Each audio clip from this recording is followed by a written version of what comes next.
All right. Hey, Podcast America. Welcome to, what are we on? Episode 16? Was that 16 of the Enlightened Neanderthals podcast? And before we get into the show summary, let's talk about Allegiance Holsters. They are a small family-owned business in North Carolina, and they can make all of your inside the waistband, outside the waistband holsters, and they also sell their individual first aid kits, which you've probably heard me say you should have, 4 or 5 of them scattered around your house. It's a vacuum-sealed, pre-packaged bleeder kit, and if you have one in your kitchen drawer, have one in your glove box, have one in your backpack, because you never know when you're going to need it. And if you use code TNW10 at checkout, you can save yourself a little bit of money on that shipping. All right, so we talked about the Training Northwest upcoming Rifleman camp, and we just kind of went through the packing list. Yep. Yeah, and, all the gear you're going to need, and all the gear, the thought process behind it, and what it might be used for, and it was so much more than a packing list, though. Yeah, it was all the adventure we're going to have and what we think we need, and I don't know, just geeked out and got excited on this episode. Yeah. So enjoy the show, you guys. And we are live. Episode 16. Yeah. Oh yeah. Yep. We're Coming here. down the pipe. What are we talking about? We're going to talk Training Northwest a little bit today and let it ramble. Yeah, let her rip. Yeah. The Rifleman camp is what we wanted to kind of go on. So, the packing list for the Rifleman camp and what that's going to entail. It's a gear episode. A gearhead. Yeah. Well, I like gear. I'm a gear nerd. Everybody likes gear. A gear and maybe like a little bit. I mean, could this be like an appetizer as to what we might be getting What into? you might be getting into? Yeah, that'd and be like good. to That'd help be good. maybe tailor our packing list. Yeah. Yeah. I mean, I think there's probably on here what you put on the packing list. Let me adjust this mic here. Fucking not in the right spot. What you put on the packing list, Tobin made it, and is this based on what you guys carried in the military, or Not completely, but process? largely, because you obviously have to have a frame backpack, which that's a lesson we learned the hard way right off the bat in Afghanistan, is that we were issued not just a frame rucksack, but also these, we called them assault packs, like a soft pack, almost like a North Face pack or something like that. Uh-huh. And so we always thought, it'd be somehow the assault pack represents probably a lighter load, is why everybody liked them so much. And the first couple times we tried to do... Meaning like, less... Just a lighter load, meaning like an easier ruck? An easier ruck, Okay. yeah. And so the first couple of patrols we did in Afghanistan, which were only like 1 day humps, you know what I mean? We tried to use these soft packs for just, a couple quarts of water and some extra rounds for the machine gun and a mortar round and a battery for the radio. And if you're, some guys were carrying a litter or first aid equipment, everybody's carrying something that's common team equipment. And immediately it was like, oh man, these soft packs are a mistake for anything other than, administrative traveling to carry your book and your little Discman CD player. I don't think many people, until you backpack, realizes how much floppiness kills you. Oh, if something's awful. not set and framed out. A frame pack is I can't put a percentage on it, obviously, but the amount of like how much better a frame pack carries even a small amount of weight is 100%. It's immeasurable. Yeah. Well, it organizes the load on your back, right? So Oh, yeah. like weight distribution is everything. You're not guessing. When you turn, like you ever hiking, you'll like turn to get around like a corner or a route, and you turn your body, but then you've got like 2.5 that feet of pack's backpack swinging. You're like, whoa, whoa, whoa, whoa, whoa. Yeah. You almost, yeah. I remember being a kid and like running with giant backpacks in school and like trying to take a corner too hard. Whoa, whoa, whoa. Smacking into poles and shit. Man. All right. So any particular questions about the packing list? No. It is based on the idea of this camp is a rifleman skills camp. Rifleman meaning like a base level infantryman and or, what we had during the American Revolution, which were more Minuteman, but they were amateur riflemen, meaning they didn't do it for a living. They had a day job, but they also took time to learn martial skills because everyone sort of, like the rebellion had kind of started with, over several years. I think like 1773 roughly is when it all started, although it had been building since the late 1750s, which... a little interesting sidebar is that you look at the dissatisfaction with the American government right now. This kind of feels like, 20 years. It's going to be. It's a little 1765 right now. So anyway, these men took it upon themselves to spend some spare time learning to be amateur riflemen, and then kept all of their equipment ready to go at a minute's notice, hence the name Minutemen. And so this camp's a little bit of trying to be a modern version of that, where if you're concerned about just the direction that society is heading, with police being underfunded, with violent criminals being regularly released from prison, and or if they're even arrested at all at this point, and everybody's sort of, I shouldn't say everybody, a lot of people are beginning to realize that self-defense, community defense is going to fall on us. And that's kind of where Greg's, like, I'm wearing the t-shirt right now that says, "No one is coming to save you." And he actually explains it perfectly, that it's not a negative statement. It's a statement of self-entitlement. Like, this is some food, water, shelter, safety. We need to learn to do these things for ourselves, because those are our base needs. And if we rely on somebody else to provide those things for us, like if we are relying on state assistance or a grocery store chain or a public water system, right, which we all are. None of us are innocent. We're all guilty of this. Then we are dependents. We are dependent on other people, which is what it's in a pure sense is what society is. The problem then becomes when half of society wants to install authoritarian control, and the other half is going, "Fuck you. We want to make our own decisions." Which we three all lie on the side of "fuck you, we want to make our own decisions." But there's a whole lot of people out there who want to institute this heavy level of control. So this is my way of helping push back, because I think that, or I should say, Training Northwest is my way of helping push back, because I think as people gain all these skills, which you will hopefully never be in a gunfight in your life, but just learning how to use that rifle or pistol, to a lot of people, it's empowering, and it makes them walk a little taller, and because they start to have this realization that they have more capability than they thought they did the day before. Yeah. And jiu-jitsu does the same thing. Yeah. And honestly, school does this. If you go to a quality education program, it does. I don't know. I'm not going to take time to bag on public school. I get what here, you're but saying, though. I get real education does the same thing. It makes you walk a little taller because you're starting to understand how things work. I think walking taller is exactly it. I mean, people say you have a garden. People kind of want to be like, "Oh, what are you, a prepper?" Or like, you nuts. But it's like, no, think about it. Throughout history, like your grandparents and the people came before, they grew their tomatoes and would have food and things like that. And it's like, okay, it teaches you a little bit of reliance of that, I can grow my food and this is what it takes. And maybe if there's no apocalypse event or horrible situation, just the fact that you started to grow those tomatoes, maybe you had to figure out something to do with them, and you started making tomato sauce, and now you grow basil and tomatoes and garlic, and you're kind of, not only is it developing reliance, but it's also giving you a little flavor in your personality. It's giving you something to be proud about too, and something enhance. to talk about. Yeah. All right, I'm totally taking this on a sidebar, because we were making fun of Jordan the other week because we were saying welcome to middle age, because he had brought us a picture of rocks, and I had a thought. Nice rock. Check these out, guys. Yeah, Look at these. look at the boulders on that one. Channel Scablands, guys. Look at this.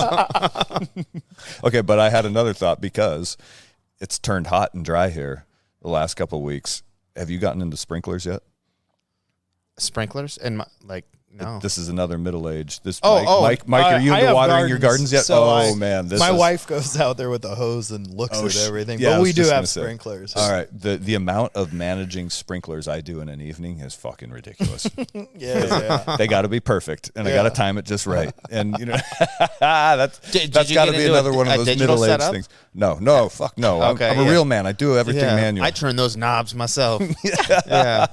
Tune into the next episode when he talks about trimming his ficus. Dude, Riveting. The first time I experienced somebody like putting in a sprinkler system was this one of the trailers over. They were they had like this family of Spanish speaking people. Oh my god.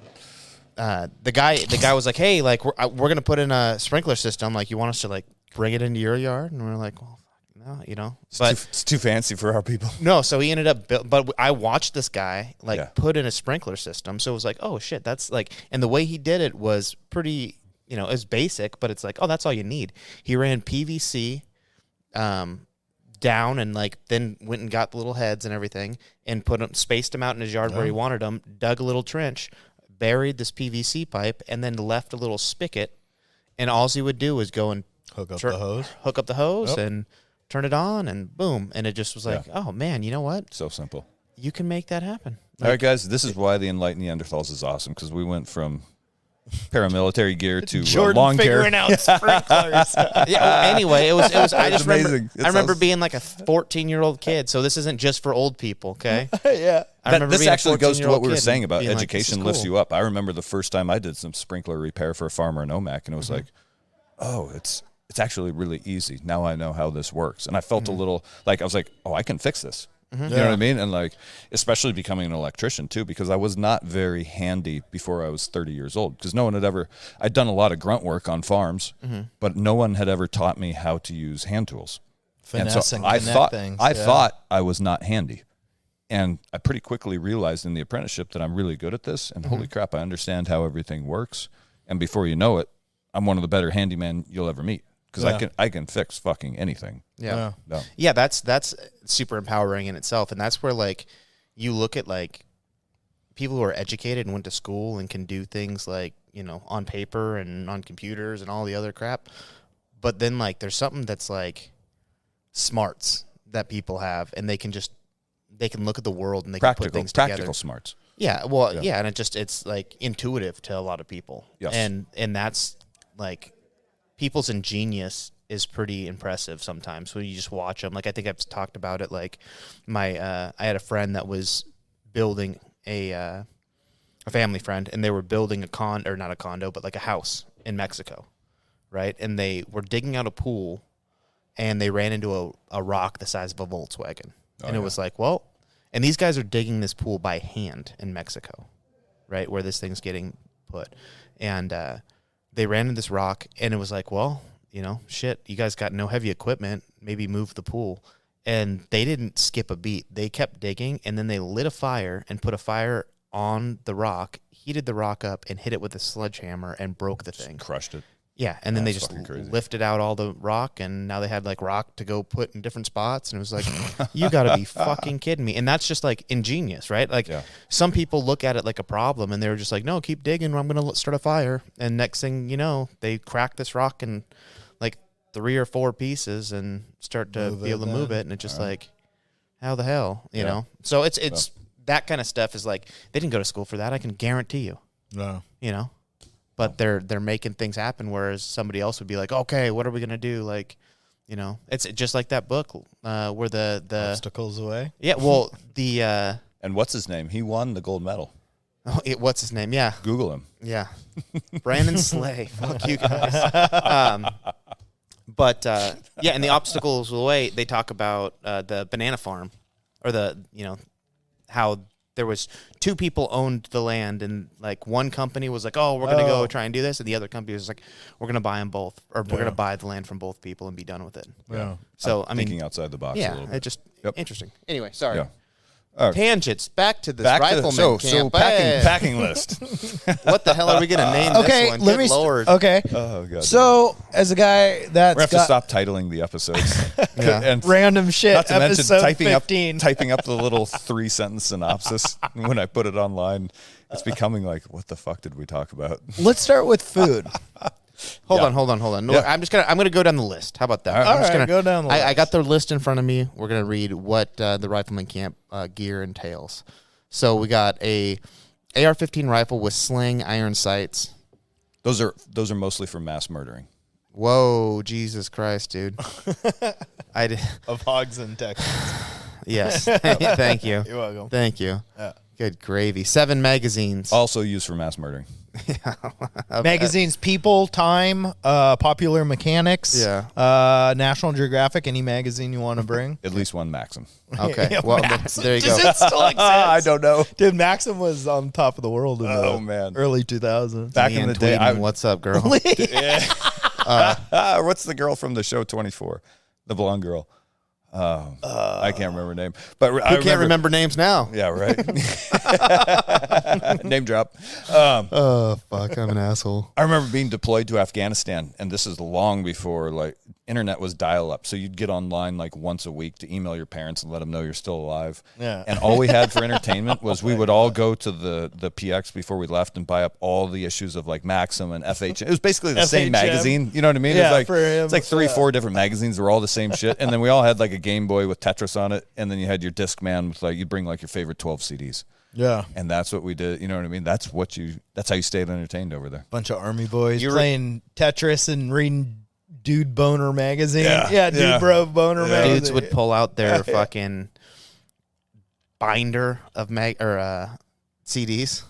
Oh yeah, you guys remember that? Zip it, the big unzippable. Yeah, I think that thing is still on the bottom of my workbench right now. Oh, that's awesome. I should go check. Got a bunch of But actually, Soundgarden you know what's cool is we still have a Bose stereo in the house that plays like CDs, and Nathan found it, and so he's been playing all of my like Tool and Metallica and Nirvana and Soundgarden. And I actually texted this to Greg the other day, and I was like, Milli Vanilli. Yeah. Don't let them fool you. Yeah. Proof that we grew up in like a golden age of music and that new music is shit is all my kids are listening to is the same music I listened to when I was in 6th grade. Yeah. That's why. Guns N' Roses, Pearl Jam. That's what my kids want to listen to. That's why your parents make you listen to the Beatles and shit like that. And I hate the Beatles. Stones. You don't like I love Beatles? the Stones. I can't stand the Beatles. What was that song? Beatles album? Are you kidding me? We were what was it? We were at this bar not the bar, but the restaurant the other day at the Buzz Inn, and Tobin goes, I fucking hate this song. And what was that? It was Rob Stewart. Rob Stewart. I wish that I knew now when I was young, or I wish that I knew what I know knew now. Everything when I fucking hate that song. But it's like one of the most happy songs, and I've like just like you know, and all of a sudden Tobin looks at me, he's like, I fucking hate this song. And I was like, oh my God. Yeah. Anyway. Yeah. So packing list. Sorry guys. Back to it. So 7 mags, 30 round magazines, hopefully, right? That's what we're looking for. 10s are fine if that's all you can get. Okay. Chest rig or LBE? Yes. Also used for mass murdering. Okay. So I guess that's a good subject to go into because there's a wide discrepancy of gear you can get out there, and you don't need to go spend a shitload of money. Whatever you have in the closet is probably acceptable, especially even if it's just an old Vietnam era LCE with the magazine. You know, if it what's an LCE or LBE or whatever? LBE is load bearing equipment, and then because the Army's the Army, they changed it to LCE. They probably spent $100,000 of taxpayer money to make it more inclusive. Yeah, to make it load carrying equipment. Yeah. But it's just that old OD green suspenders and canteen belt you see in all the Vietnam era films with a couple of magazine pouches and a first aid even kit World War II and stuff. I mean, you got that suspender. And actually, you know, it's interesting. If you listen to any of the, like, there's a great podcast called Sogcast that everybody should go listen to. Very good. And in Vietnam, they had the SOG guys wanted the World War II era Browning BAR riflemen's or automatic riflemen's load-bearing equipment. But it had like a more comfortable, carryings on it the had front. more comfortable like harness, and then it had bigger pouches for the bar magazines, which they could shove a ton of their Car 15 20 rounders in.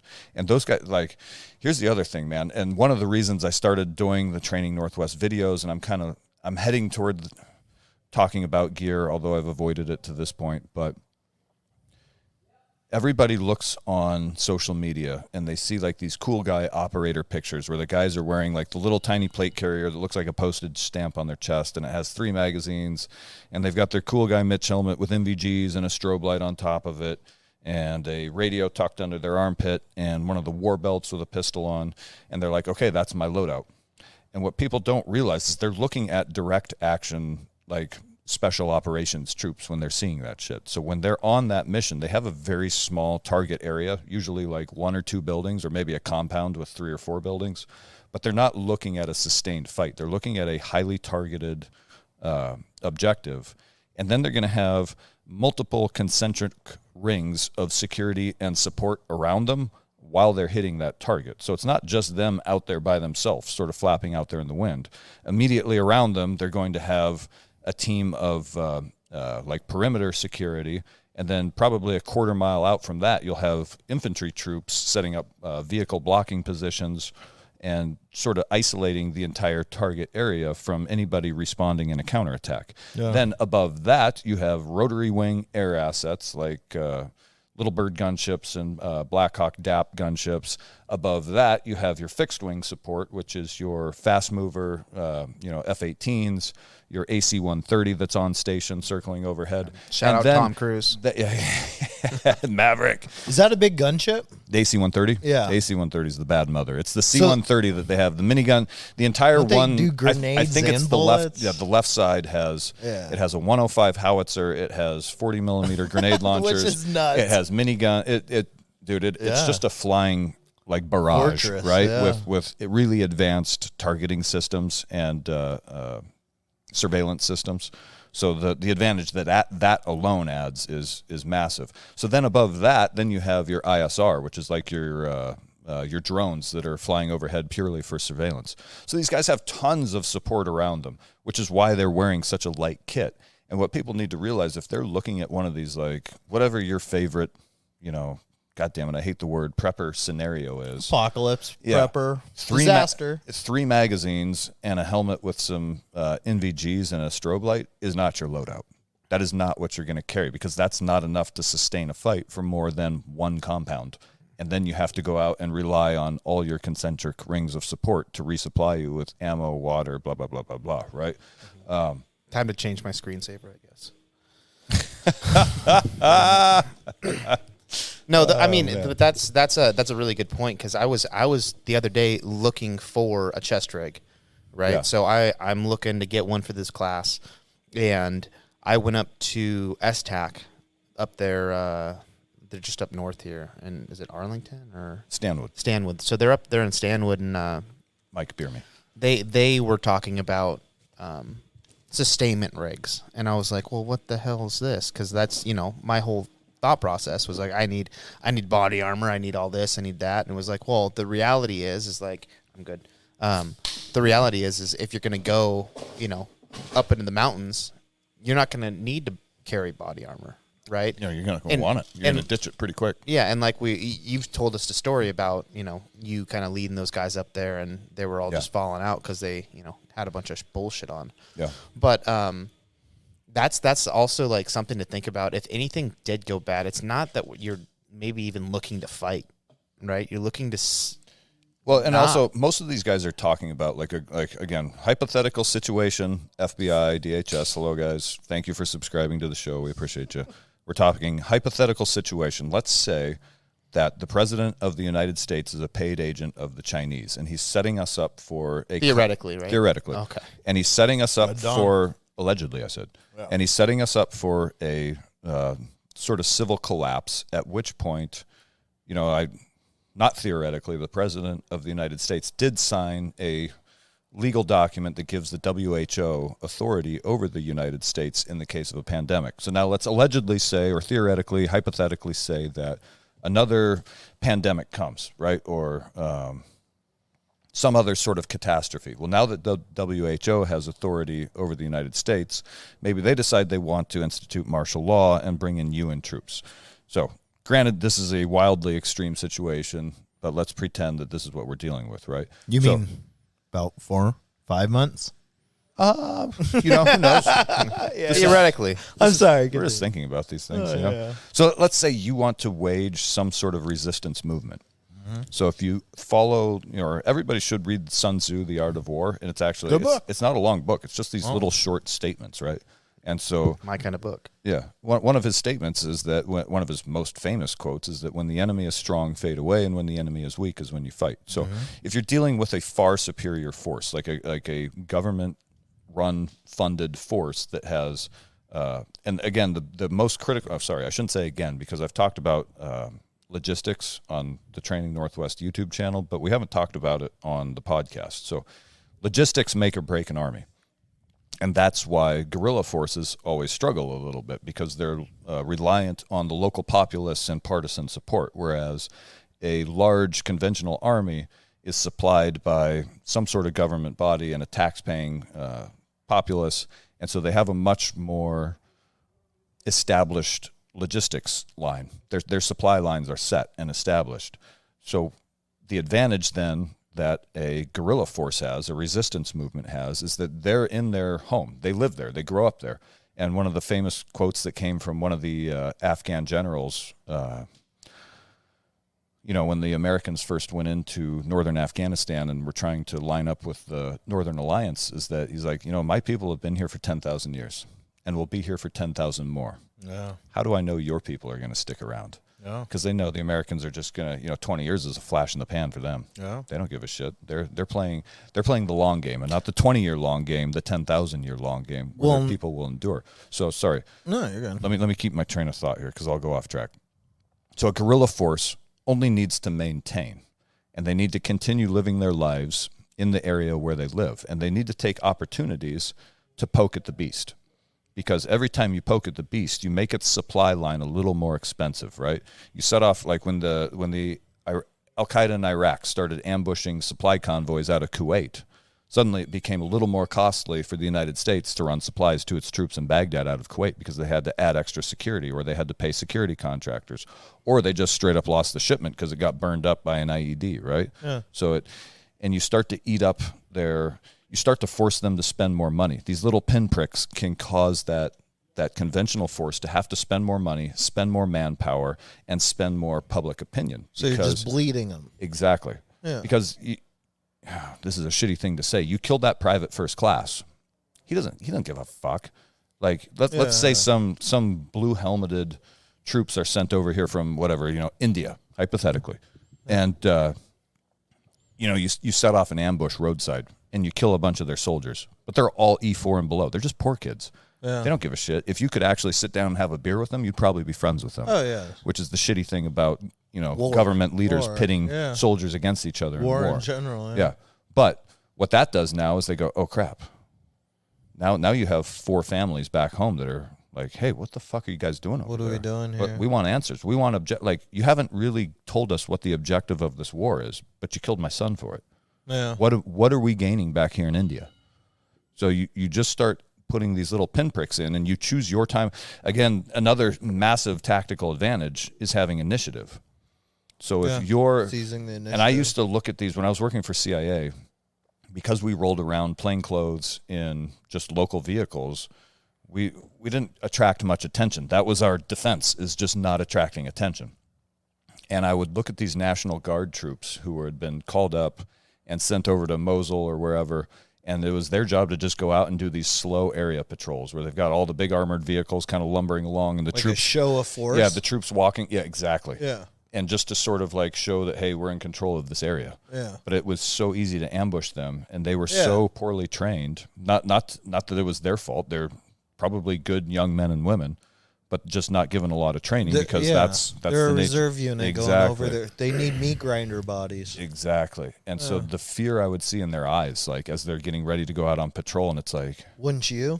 Yeah. I'd rather be the gray man contractor. That's what I used to say. We used to say, this is cowboy shit. We're going out in Mosul. Yeah, just the two of us. Just the two of us. Yeah. But I felt so much more comfortable driving around in that little beater sedan with just my buddy than I would have out walking the street with all those armored vehicles. Look at Kennedy getting assassinated. Yeah. There was so much presence. It was a goddamn parade, and he took a bullet in the head. Yeah. It's like, you're sending a message. Here I come. So the way to somehow we're getting off track of the Rifleman camp again, but I always think about these guerrilla tactics. You're talking about small units. Yeah, So the real value of it's the Minutemen's thought. Yes, yeah. And even if you look at like the Battle of Concord, the Minutemen originally tried to fight the British head on in skirmish lines, and they got their asses whipped.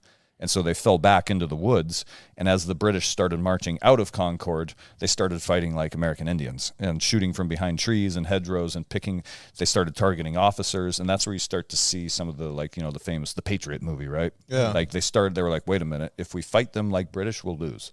If we fight them like Indians, we have a huge advantage. Mm-hmm. Well, that was the scene where he gives his kids rifles, and he says, aim small, miss small. Well, he says that, but he also says, oh yeah, aim for the officer first. Yeah. Yeah. Break down that supply line. Yeah. That's supply of information. I was just going to say it's the communication line you break down when you take out the officers. But that's like, and then the Viet Cong knew to aim for the RTO because they could break down the communications line. But that's Sun Tzu. That's basic, like you said. Yes. I love that you said Art of War because I think that's a very good book. But it's amazing. You cut off the head of the snake and the reading body list? dies. We might have to put that on the reading list at some point. That's a good book. But yeah, you cut off the head of the snake and the entire body dies. And that's what you're talking about. Concentric rings is just the body growing bigger and bigger and bigger. Yeah. If you cut that off. If you don't have that big body, you don't have those concentric rings. Yeah. Now you've got to get everything you need. Like we're kind of basing this around everything you need for a 3-day operation. And it has to be on you. I think this is a good one, too, because it's like, okay, I think about, Jordan, you read that book, right? Like 1 second after, 1 week, or 1 year after, it's very good. Very good. But it was about an EMP blackout that happened in the United States due to war, and just all electronics were shut down. And it was like, I always think about that in kind of that Minuteman sense, because it's like if you needed to get from here to Snohomish, or we're going from here to Linwood or Seattle, or we're getting a family member, it's like, what would you take to be mobile and survive and be efficient for like a 4-day, a 5-day stint, you know? Yeah. So let's talk it. Let's call it a bug out bag. Yeah. Like you're going to. Moving 40 miles with purpose to an objective. Yes. Yeah. Perfect. So go ahead. I'm not going to make you guys move 40 miles at the Rifleman camp. Nobody panic. You don't see the way I move. Possibly next year. Possibly next year, guys. This one's sold out. We'll do another one next year. It's only 30. Yeah. So we got the Rifle Magazine's chest rig. Sorry. So the chest rig is what set all this off. All right, we got to back up. And we're into the third item of the checklist. So the chest rig I like to wear when I'm out there teaching holds 3 magazines, but that's not sufficient for an extended operation. So there's different ways. I say you need to have a minimum number of 6 magazines readily available to you at hands, within hands reach. And I only say that tucked away in your backpack. Exactly. So and I'm not going to, none of this is mandatory for showing up at camp. This is just the camp is almost to show you any deficiencies you have in your equipment. Which is huge. Yeah. You can get that's worth the price of admission, in my opinion. Yeah.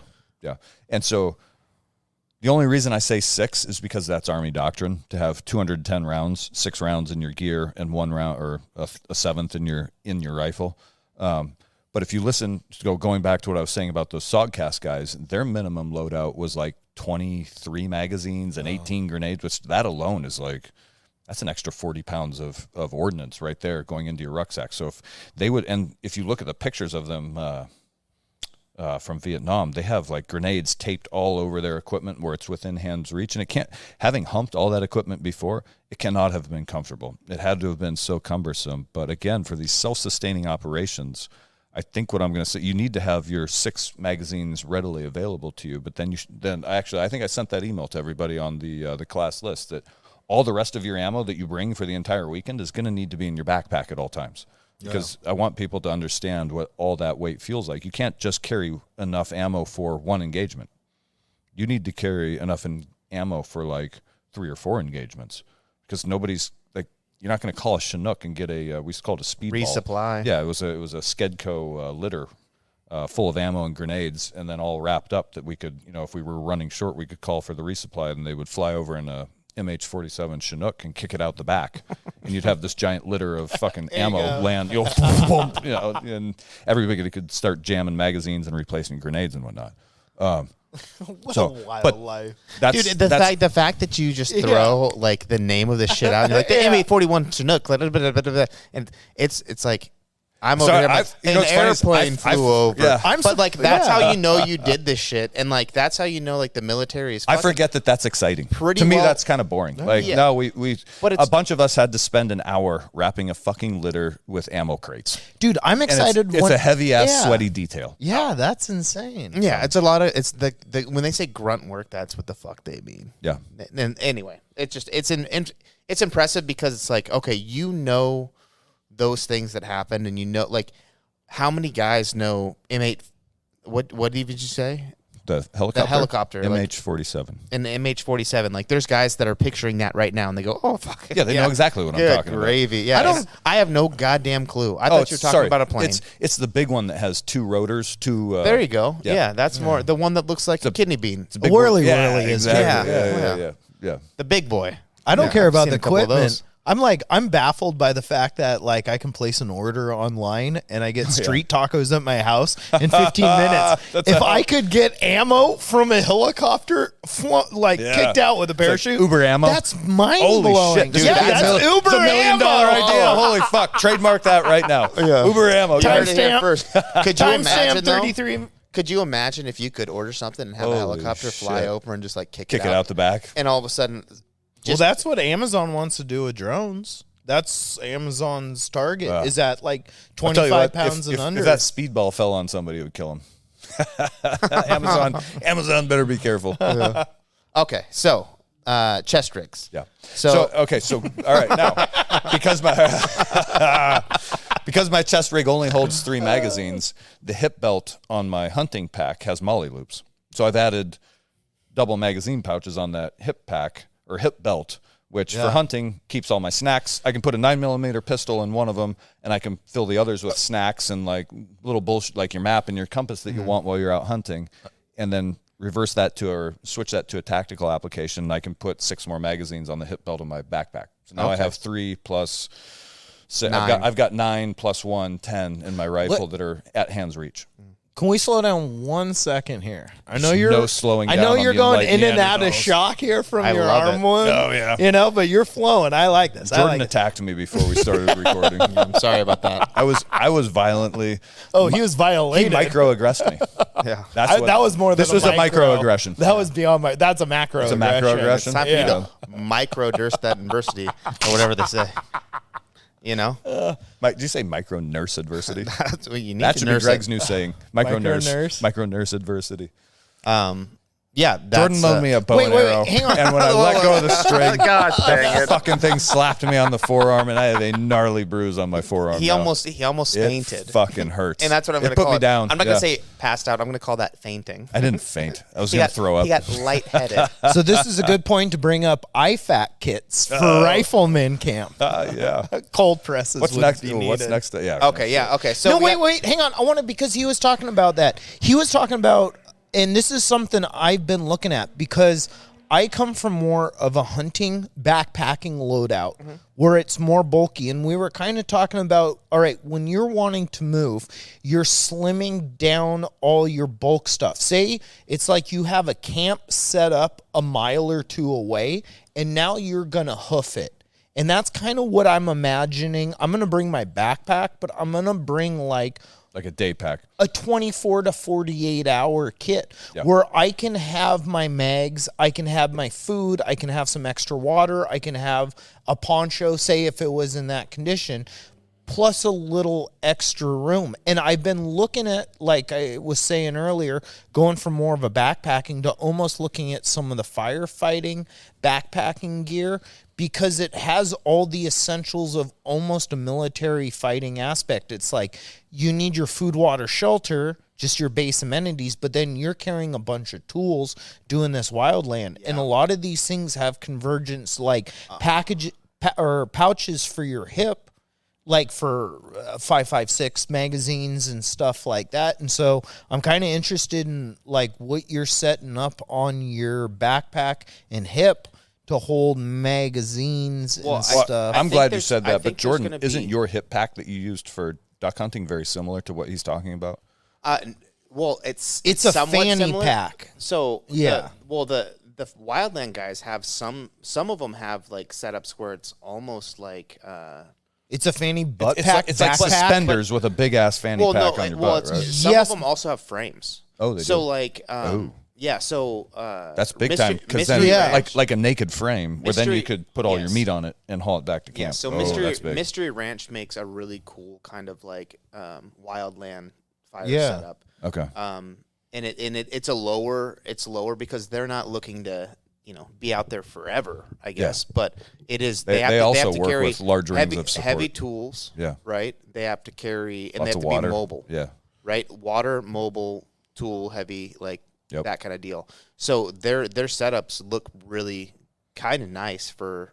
I've thought about buying one. Not that I do wildland fire, but it's just like if they can figure out. Look, because you got to think about those guys have to cover a lot of ground really fast. Chainsaws, and it's shovels, with a lot of pressure, and axes. Yeah, these guys are carrying a lot of and they're heavy shit. fucking moving up and down the gnarliest shit, and they're racing a fire sometimes. Yeah, that's a great point. Right, so these guys they got it pretty well dialed. So if you can look at what wild or even the guys just working, not even wildland fire, but just working cutting down trees, Forest Service kind of bags. It's you could utilize that. I'm logging, sure really well, and that's something that we should. I love that point about the hotshot crews that they have to move fast and light, and they have to get all their tools to where they need them, and they also need to be ready to get the hell out of there at a minute's notice if that fire, if the wind shifts and the fire starts coming their direction. Yeah. So that's a great point.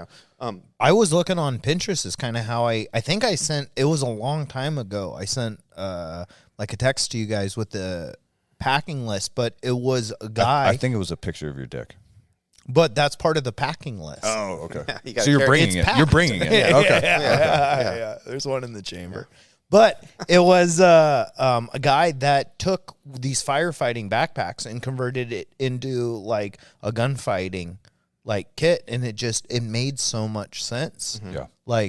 Yeah. Thinking of that quick action, but carrying everything. Mm-hmm. Yeah, and so and that's again, it goes right back to that point of people are looking at you should attempt to emulate people who are great at their profession. So they're looking at special operations soldiers and what they wore in the War on Terror. But everyone needs to realize that the situation in the War on Terror is not what you'll face if you're trying to wage some sort of resistance or insurgency. Wolverines. Yeah. It's a completely different situation. And So- what were you asking about that led us to the firefighter packs? You said something about... just your waist, utilizing your waistband on your backpack. What are you packing on your waistband? Because I have... For, tactical? Magazines. But is that it? Are you just doing extra packs for magazines? Yeah, they're just for nothing more else magazines is handy. at hand's reach. Grenades if I had them, but we don't have grenades. I got a guy. Well, Excuse me. how cool would it be? How fun is it throwing grenades? Let's be It's real talk right Honestly, now. it's really stressful. It's Why? fucking terrifying because you pull the pin And then throw. and you have that spoon clamped down, but you're white knuckle grabbing that thing because it's not me, dude. I cooked those bitches. Yeah, exactly.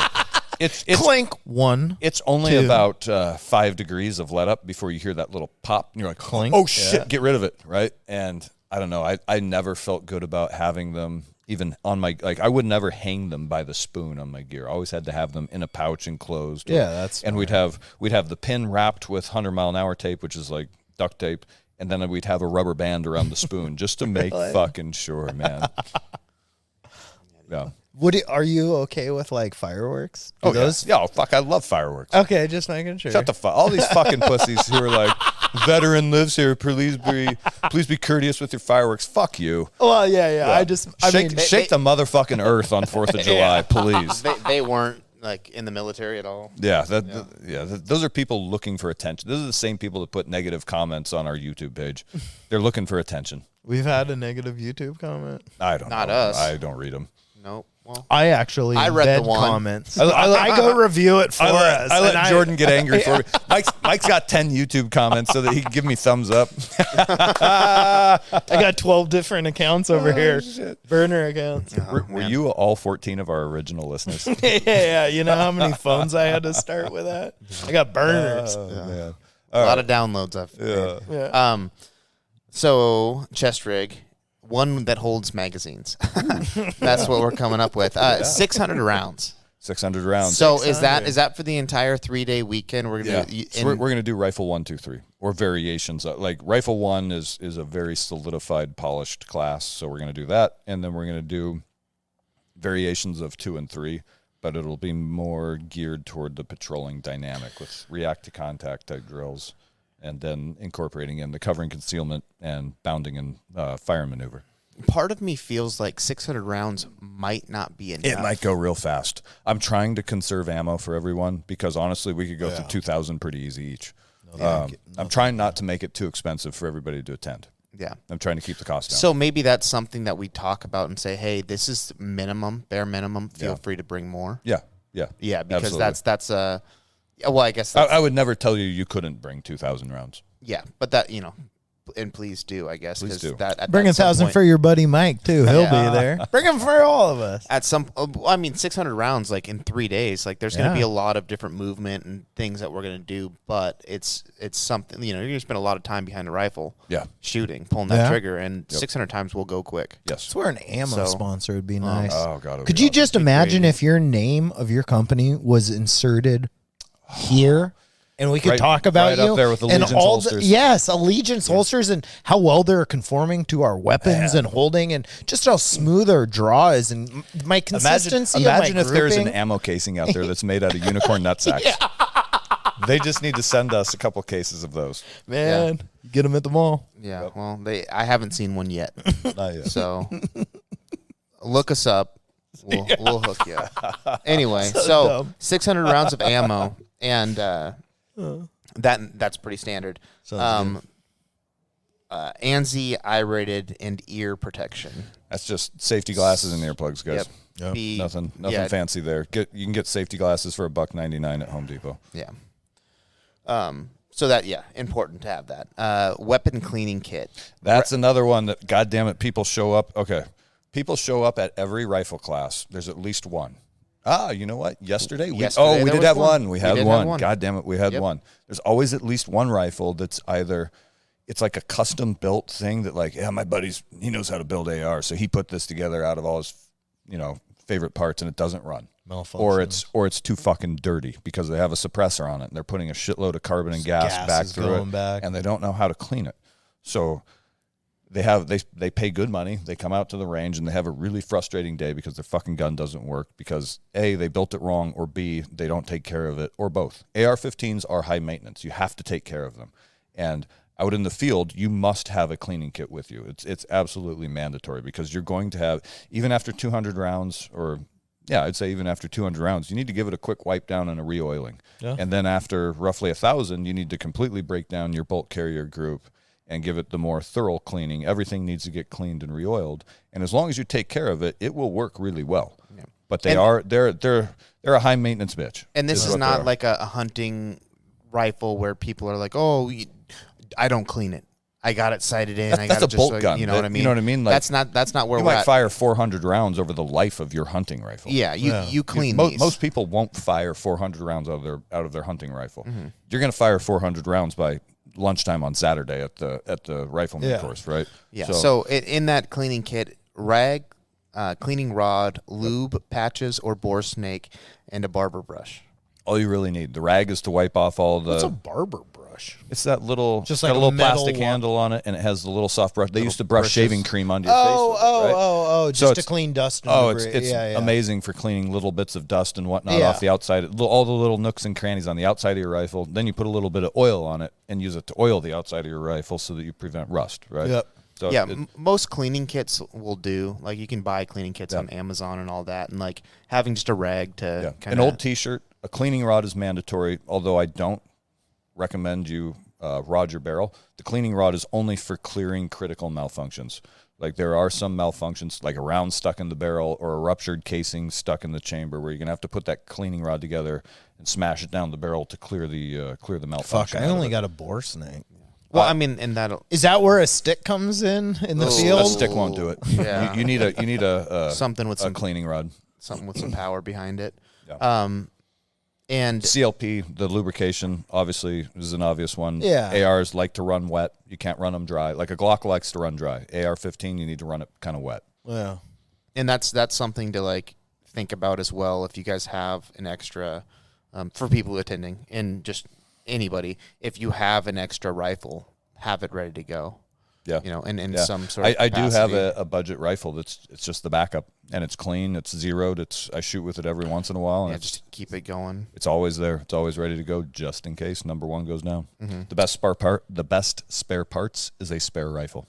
Yeah. And that's something that because we came down that situation where the government was taking away our rights to own and buy firearms. So because that happened, the old bank account took a hit. Yeah. And Everybody's did. yeah, I mean, and they forced us. They forced our hand to, refinance our houses. That's how they got us. So fuck that kitchen. So with that being said, like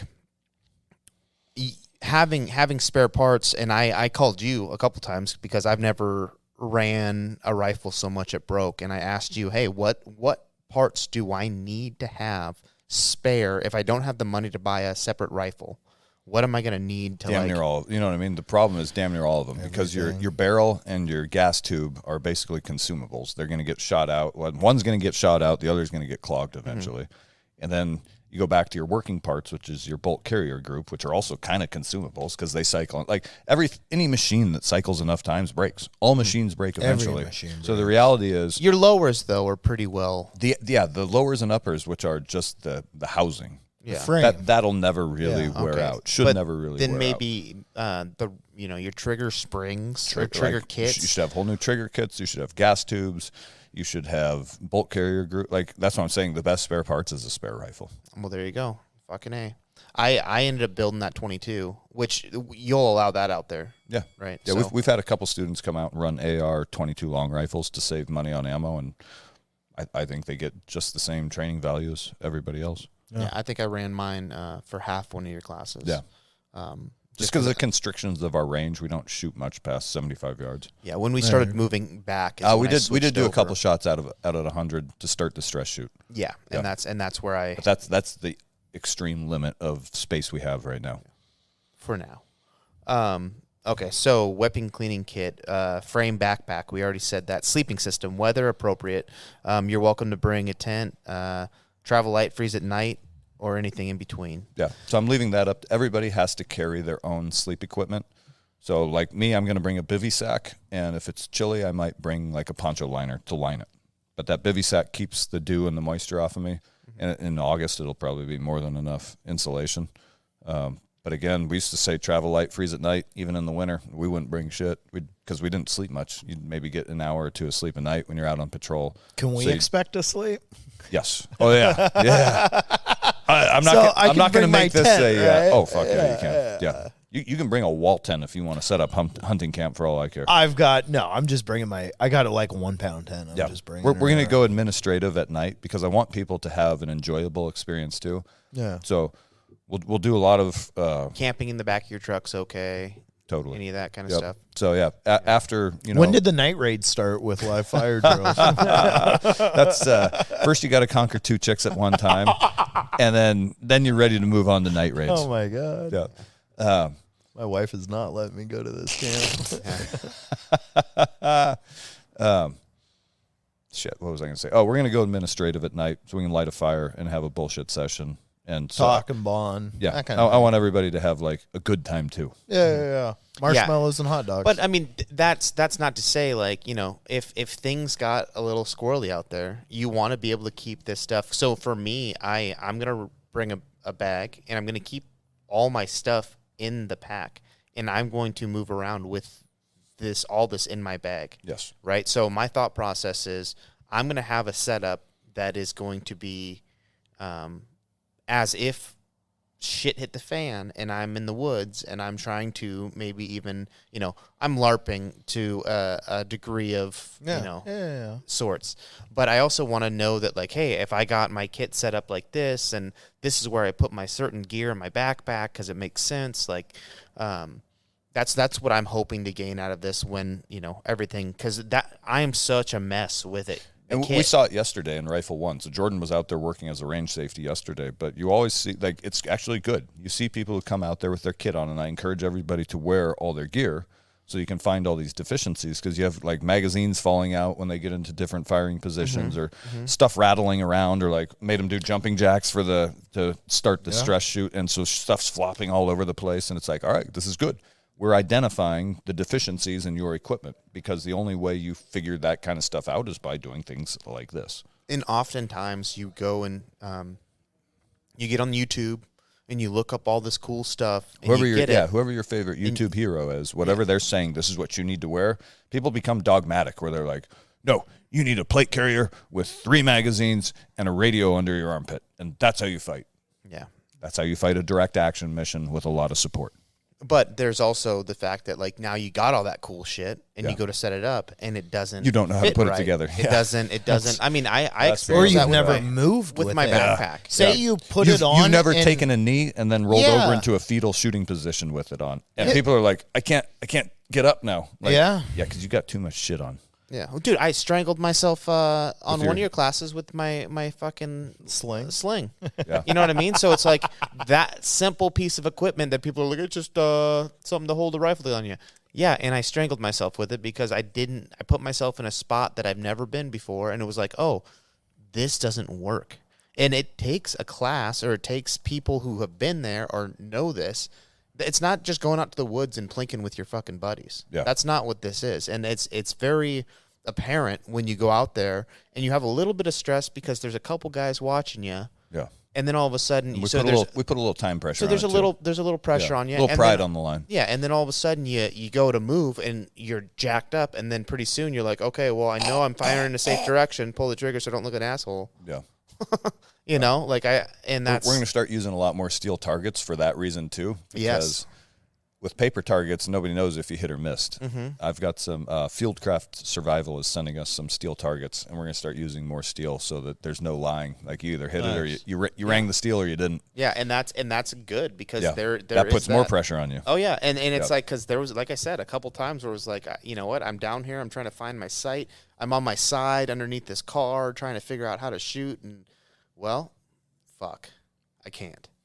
And then it was just like, you know, those things come up. So until I was put in that position, I've never gone out to the woods with my buddies and done anything like that. Yeah.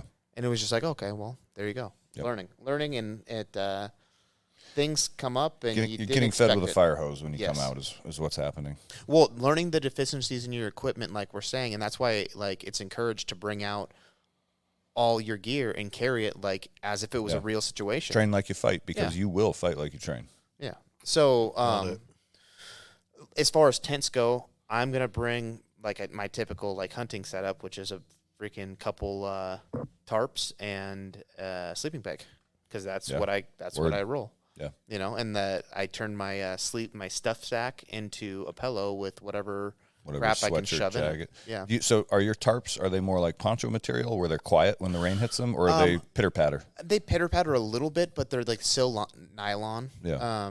So it's like, you know, impregnated nylon tarps that are relatively thin. I think they're like 40D. You know, so they're fairly quiet. They're fairly quiet, and there's not like a bunch of structure underneath them. So like depending on how tight you have it, they can, you know, it's not like it's a fucking drum. And if it's raining hard, you're not gonna hear it any different than a leaf. You know. So, but you know, the blue. So just so people listening know, if you get like the blue or brown plastic tarps from Home Depot, they make a shitload of noise out in the woods because you can hear raindrops hitting them. Yes, it is not. It is not that. These are for this purpose. You know, it's basically tent material. Okay. And so they're light. They pack down to about the size of an Nalgene. Yeah. And I carry two of them. One for either putting out, and I have them, two of them set up. So one of them is always going to be on the ground because you know, it's just nice to have something underneath you. Yep. And then I have another one that has paracord strung out. It's 20 foot of paracord on all corners. Oh, nice. And then on the edges. So if I need to throw up a quick tent, or if I'm like, you know, glassing in a spot and it starts coming down hard, I can kind of set up a little thing so I'm not getting just completely soaked. Drenched, yeah. And I like how that ends up working. So I have, you know, paracord, and it's tied up nice and neat. And then when I need to pull it, I just pull the end, and it whoosh, and I can tie it around whatever I need. Yep. But that's what I like. And then my sleeping bag's probably overkill, and that's why I might try and get one before then. Yeah, just get a poncho for August. Get a poncho liner. Yeah, just get some board shorts. Lay out. Well, I mean, snuggle up with Mike. Yeah. So come on, buddy. Bear Grease. Then frame. We went down frame, backpack, sleep system, weather appropriate clothing and footwear. Yeah, that's a no-brainer. Long pants, and actually, I'm glad we're talking about that. Pants. You're probably going to want long sleeves because we're going to be down on our bellies and our knees and elbows a fair amount. Mm-hmm. So just having, and even just for patrolling, having long sleeves as you're going through like thick brush and brambles and whatnot. Like it's just nice to not get sliced up. But I would also say light or thin. Just because the time of year that we're doing thin it. cotton or something breathable. A little cotton protection. kills, right? Cotton kills. Oh, I like cotton, especially in the summer. Ugh, I hate gross. like I'm wearing my Kuiu pants, which I don't like the feel of synthetic. I don't like the feel of synthetic. I like wool the most, but Wool is the best. cotton is great in the summer when you're not getting soaked. Yeah, when you don't have We're to not worry worried about about getting freezing cold. to Yeah. death. Yeah, Yeah. cotton's awesome.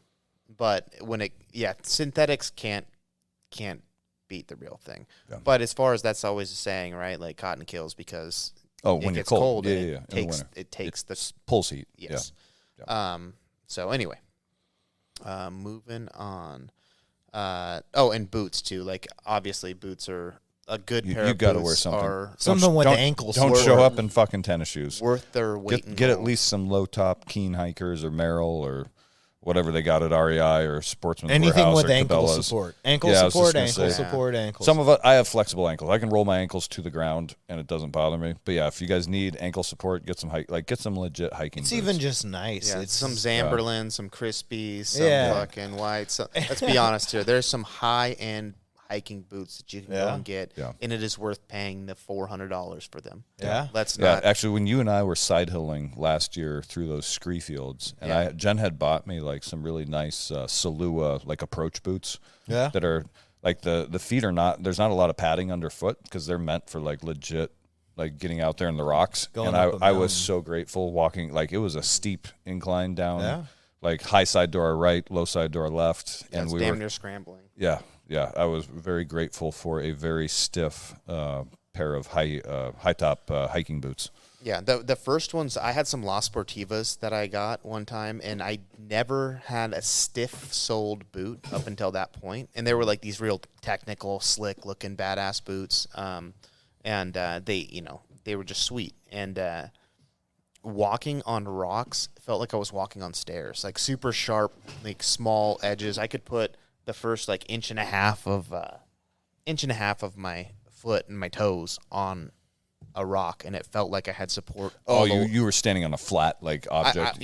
So I'd 'cause stand with the tip of my toe Like on the shank was the that edge stiff. of the shank was super stiff, which sucked for the approaches. It makes it but like your when feet you're- get sore by the end. when But at the same time, when you're on that uneven terrain, it's really nice. Yeah. So, but then I hated them because a lot of the hunting that I did, and I was like, I'm just going to buy these really expensive boots that I think are sweet, and I bought They're them. overkill for the peninsula. They're overkill for like anywhere where the soil's soft or anything like that. But as soon as I hit any kind of rocks, it was like, this is the greatest. Billy Goat up it. So there's something that you kind of got to. There's pay subtleties. attention to, You have to know the terrain, and I guess just get a good pair of hiking boots. Mm-hmm. Everybody should. Even like every fall, Jen and I do like sort of an assessment of the kids' clothes because we're like, we don't know, the power could go out, and we want to make sure that they have a good pair of waterproof hiking boots, and everybody has a good sleep. Like that's a one-time purchase. Everybody has a 20-degree rated sleeping bag, and we make sure they have snow pants that fit, and like an insulated jacket and an over jacket that fits. Yeah. Because that's stuff you'd need in the winter. If, you know what I mean? Everybody's like, you're crazy. The grid will never go down. Now they're having national security meetings about the grid going down, right? So, like, the grid is so fucking vulnerable. it's And- fragile oh. AF. Yeah. What was that? Did you guys watch that documentary I sent you guys? Power Up, Grid Down.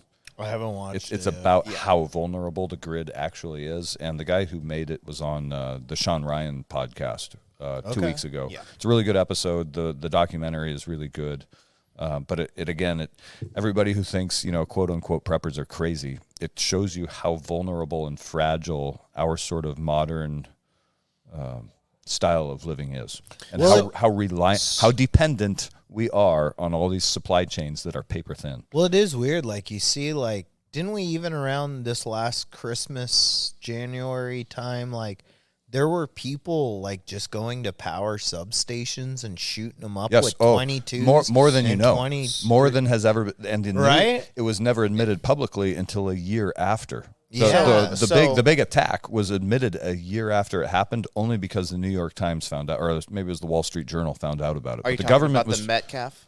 yes, I attacks? think so. Okay, the government was trying to conceal those. In 2013, the Metcalf attacks happened just outside of Silicon Valley, right? And they think that it was like maybe 3 people that did it, and because it was like a small job, right? And they stood off and they shot rifles at the oil that holds it cools down all of the all this transfer station stuff, right? So it's cooling Transformers and all stuff, that. yeah. So and they say that like they cut a couple wires in some spots and they shot that. And if they would have, instead of just shot it, because the reason that they were able to diverge power around it is because the temperature rise slowly, right? So they were able to see that there was an issue and they were able to make adjustments and take care of it. But if they would have lit that on fire, would have burned everything. It would have burned everything down. Station. Or if they would have shot something a little bit more So this powerful wasn't- than wait. maybe even a 30-06 that This they was in assumed that it was- 2015, This was in 2013. and it's Just called what? The Metcalf The- event. Yeah, the Metcalf attack. So Metcalf It's a place, I'm sure. is a place in California, and it happened there, and that's terrorism, and they didn't want to say it, and Yeah. they Did say they that, ever they say find- that there was No, stacks have of, leads? no one has ever been arrested. they say that there was stacks of rocks that they used for like certain spots of like, okay, you go here to that rock stack and you can get a shot off. Like they said that they little markers? literally marked out and had this Yeah. planned. So, and much like I think they were using that in Afghanistan as well. They do like little things of rocks and different stuff like that. But there's a book called Prepared something or another. Anyway, it's and he talks about that. He wrote the book in 2014. It was a SEER trainer guy, and he does all this different stuff. And he said in his lifetime, I think he's in his 80s. He was like, I think there's going to be global pandemic, in economic collapse, and Check the and grid's check. gonna go down and. Yeah, but TBD. is that really being like out on the fringes? Yeah, I know. It's kind of like, It's like, hey, duh. life's gonna happen. A pandemic. Yeah, but that's life. What's the bubonic plague? Yeah. That's natural. Yeah, that's and not swine flu, bird Wuhan. flu. Yeah. That's not out of a lab. Okay. Well, I just sorry. mean, like- I thought it was mind-boggling. No, it is. It's a good. I'm reading it in the midst Yeah. of a fucking pandemic. No, but it And I'm is. just like, this guy's the genius. But most people never think that. Like we were talking a few all episodes these of. things repeat over and over again, but it's because of the sensationalist news cycle that Yeah, but it's also like we were talking a few episodes ago about like Leave It to Beaver and the Wally Cleaver, and like everyone wants life to be so good and perfect. But it's like whenever you pick up a history book or anything about the past, it's never usually about like all these great things. The past is always defined by moments or events of chaos. And those chaos events change us forever. Whether it's the dinosaurs or Rome falling or like all these things of just what you would think like, oh, this could never happen. It happens. Yeah. That is life. And it's not like it's a prepper mentality. This is kind of like what I was getting back to in the last one about evolution, and like the obstacle is the way, is like the universe is not for or against, but it is chaos. Yeah. Like if you look, like the they fact say, of the matter is, I have to fucking buy insurance. You know what I mean? Yeah. is there such a thing as entropy insurance? Entropy? Entropy insurance? Can we get chaos insurance? Oh yeah, baby. Yeah. Are you reading that? Oh, you I said love entropy. it. I love it. Which one are you doing first? I'm on Order of Time right now, and I'm having to read each page like 3 times, Yeah. and then Dude. stop and think about it, and sort yeah. of like stew in it, and then I go on to the next page and I read it 3 times, and but bro, I fucking love it. Wait till I take you to my dad's and we look through the telescope and he tells you yeah. about how you're seeing light through time. Oh, yes. It's like Yes. your mind will just be like, well, just so everybody knows, when you look up at the sky and you're seeing stars, you're actually seeing. Your eyeballs are You're connecting seeing the with past. photons From the that were past. dispersed from a star 300 million years ago. yeah. And they're finally hitting your eyeballs. That's why it's today. interesting. If there was a star like 1 billion light years away and it burned out, you wouldn't know it for 1 billion years. The other thing I find fascinating is the idea that time-space has grid points. So we think of time as like this linear, progressive thing, but really it's more like 4 dimensions where you think of it's very easy for us to visualize a 3-dimensional grid where I give you coordinates and you're like, oh, that's where this point is. But now there's this 4th dimension of time, and there are 4-dimensional grid coordinates to where you can arrive at a point in time where, like where my granddad was transferring onto his destroyer in the Pacific Ocean. There is a point in space-time, a grid coordinate where that event was happening.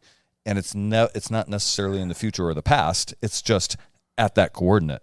But we're getting into this is a future podcast. No. What's super interesting about that? Super interesting about that is bring a compass. Oh, there we go.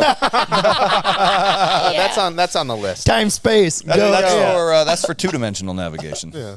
So which is what we'll be. We're going to do some light. Like it's going to be really tough to do more than barely scratch the surface of map and compass reading. But we are going to do a little bit of land, like some very, very introductory land navigation. I have no clue about any of that, so that's another thing that blows my mind. Is I'm like, how do you guys not? Can I really not throw you a map and a compass and show you where a phone booth is in the woods and you won't get there? I got the rough understanding, but it's like I think we'll do better than most people going into the military, or most kids going into the military, because the amount of time I've spent looking at maps is probably more than the average. Right? Most hunters probably have. Yeah, I know. I understand, like, hey, when the lines get closer, that's a steeper hill, and I don't want to deal with that. Yeah. But if you drop me out of a helicopter in the middle of the night... Could you, in the morning, could you triangulate a position? That's what I mean. It's like I'm trying to take fixed positions. Okay, here's high points, and it seems like this is to my north, to my south, to my, and try and give myself a rough positioning, and especially with the sun coming over and like to get bearings. But in Western Washington, I'm a star boy. I'm a star child. I use Onyx. I navigate at night.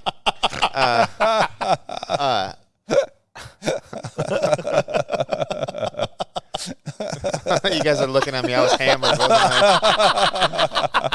I? Maybe we delete that one. Oh, no.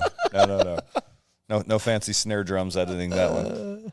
Anywho, fuckers. Can we take a quick break here? Yeah, let's take a break. I need to take a break when we're coming back with the list.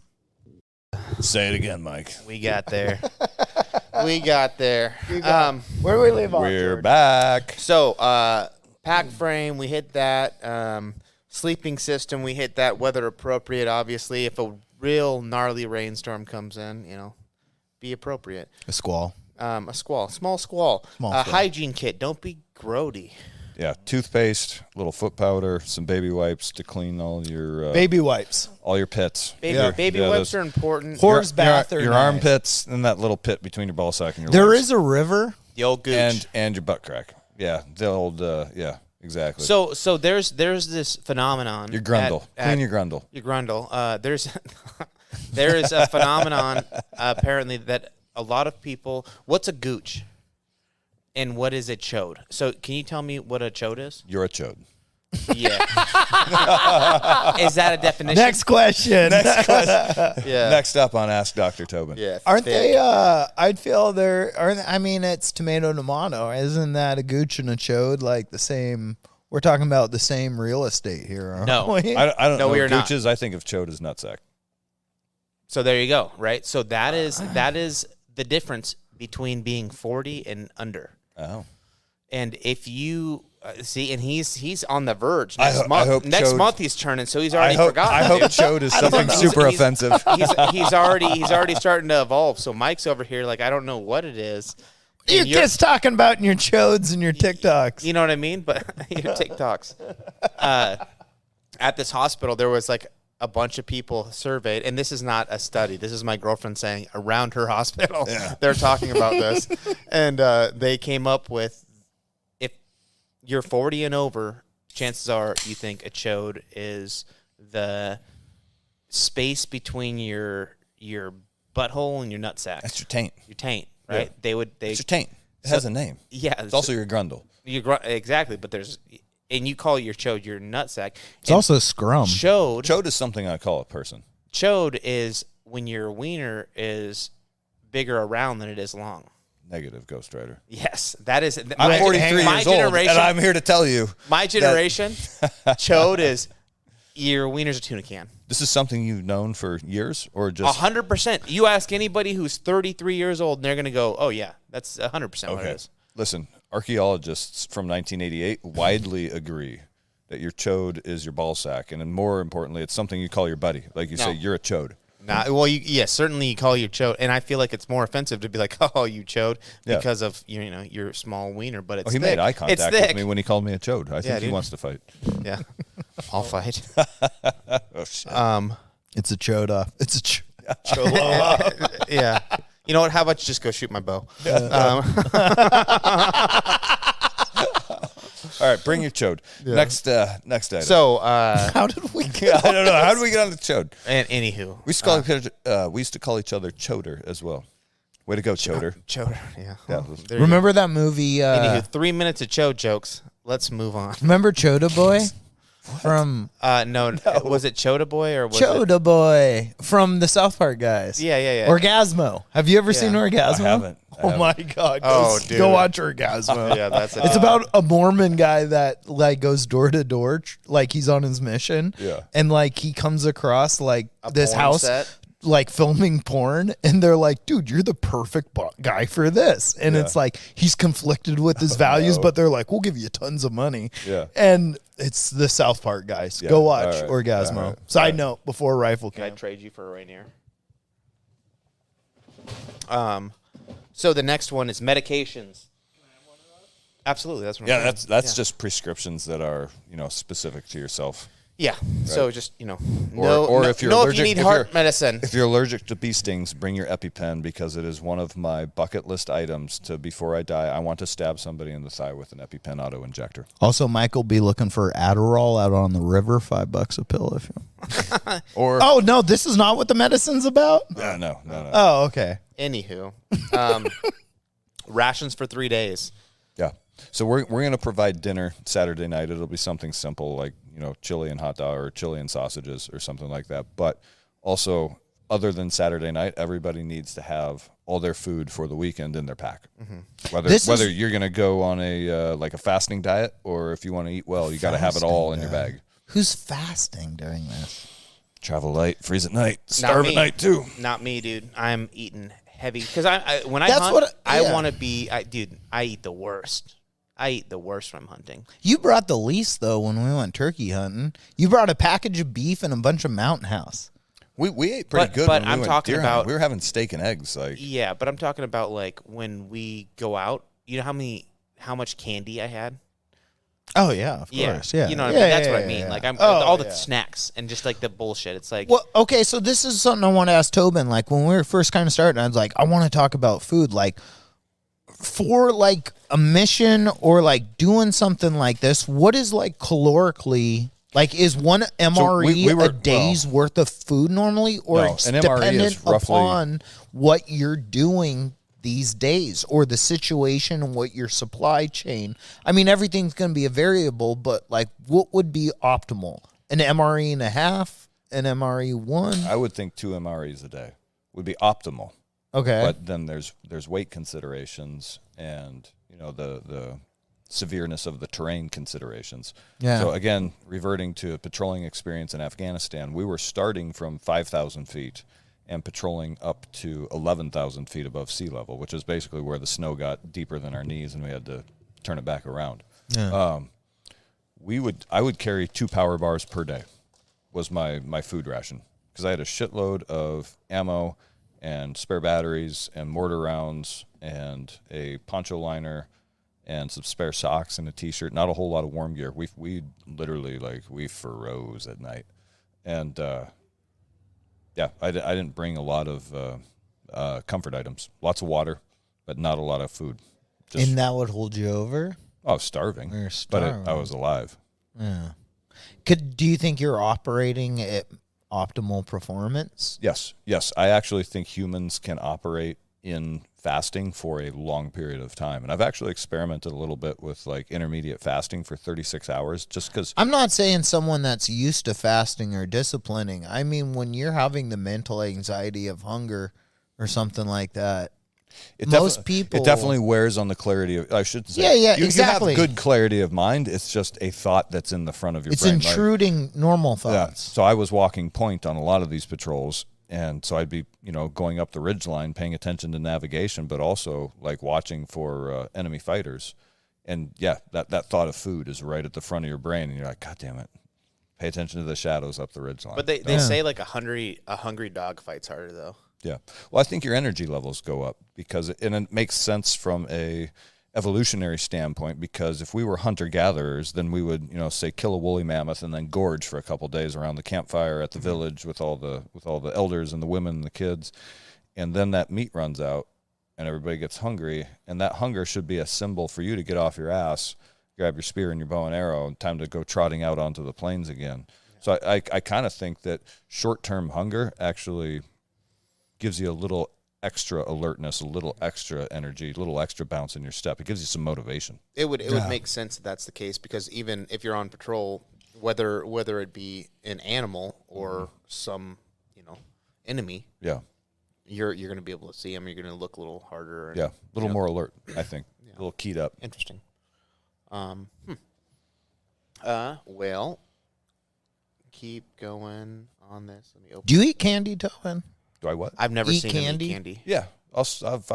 Dude, my kids. It's like I have apples. You all lick the a time. lollipop every once in a while, there, big guy. Yeah. No, man. I raid my kids' Halloween. Yeah, Stash. yeah. I'm testing it. When That's a my good parent. I won't buy candy, but when it comes home, it's like, God damn it. Yeah, that's what I say. Don't bring the devil in my house. Exactly. It's like when you bring like hard liquors or like tons of shitty food. It's like, Yep. what? The Well, devil's now- here. now we What do you gotta want eat me it. to do? Yeah, exactly. You I'm brought the same devil way. in my if house. If it's not in the cupboard, I'm not going to get in the truck and go get it. Nailed it. Nailed But it. Same here. If it's in front of me, it's like, ooh, Watch out. ew. We got a problem. Yeah. Yeah. Cruising altitude. So rations for 3 days, possibly up to 2 MREs or whatever you guys consider. I would say you can't. I don't believe you can't trust the amount of calories that A package says. a package of like Mountain House, right? Like it's just because people will get that confused. Like, so all these people are like storing food and they trust like, oh, servings.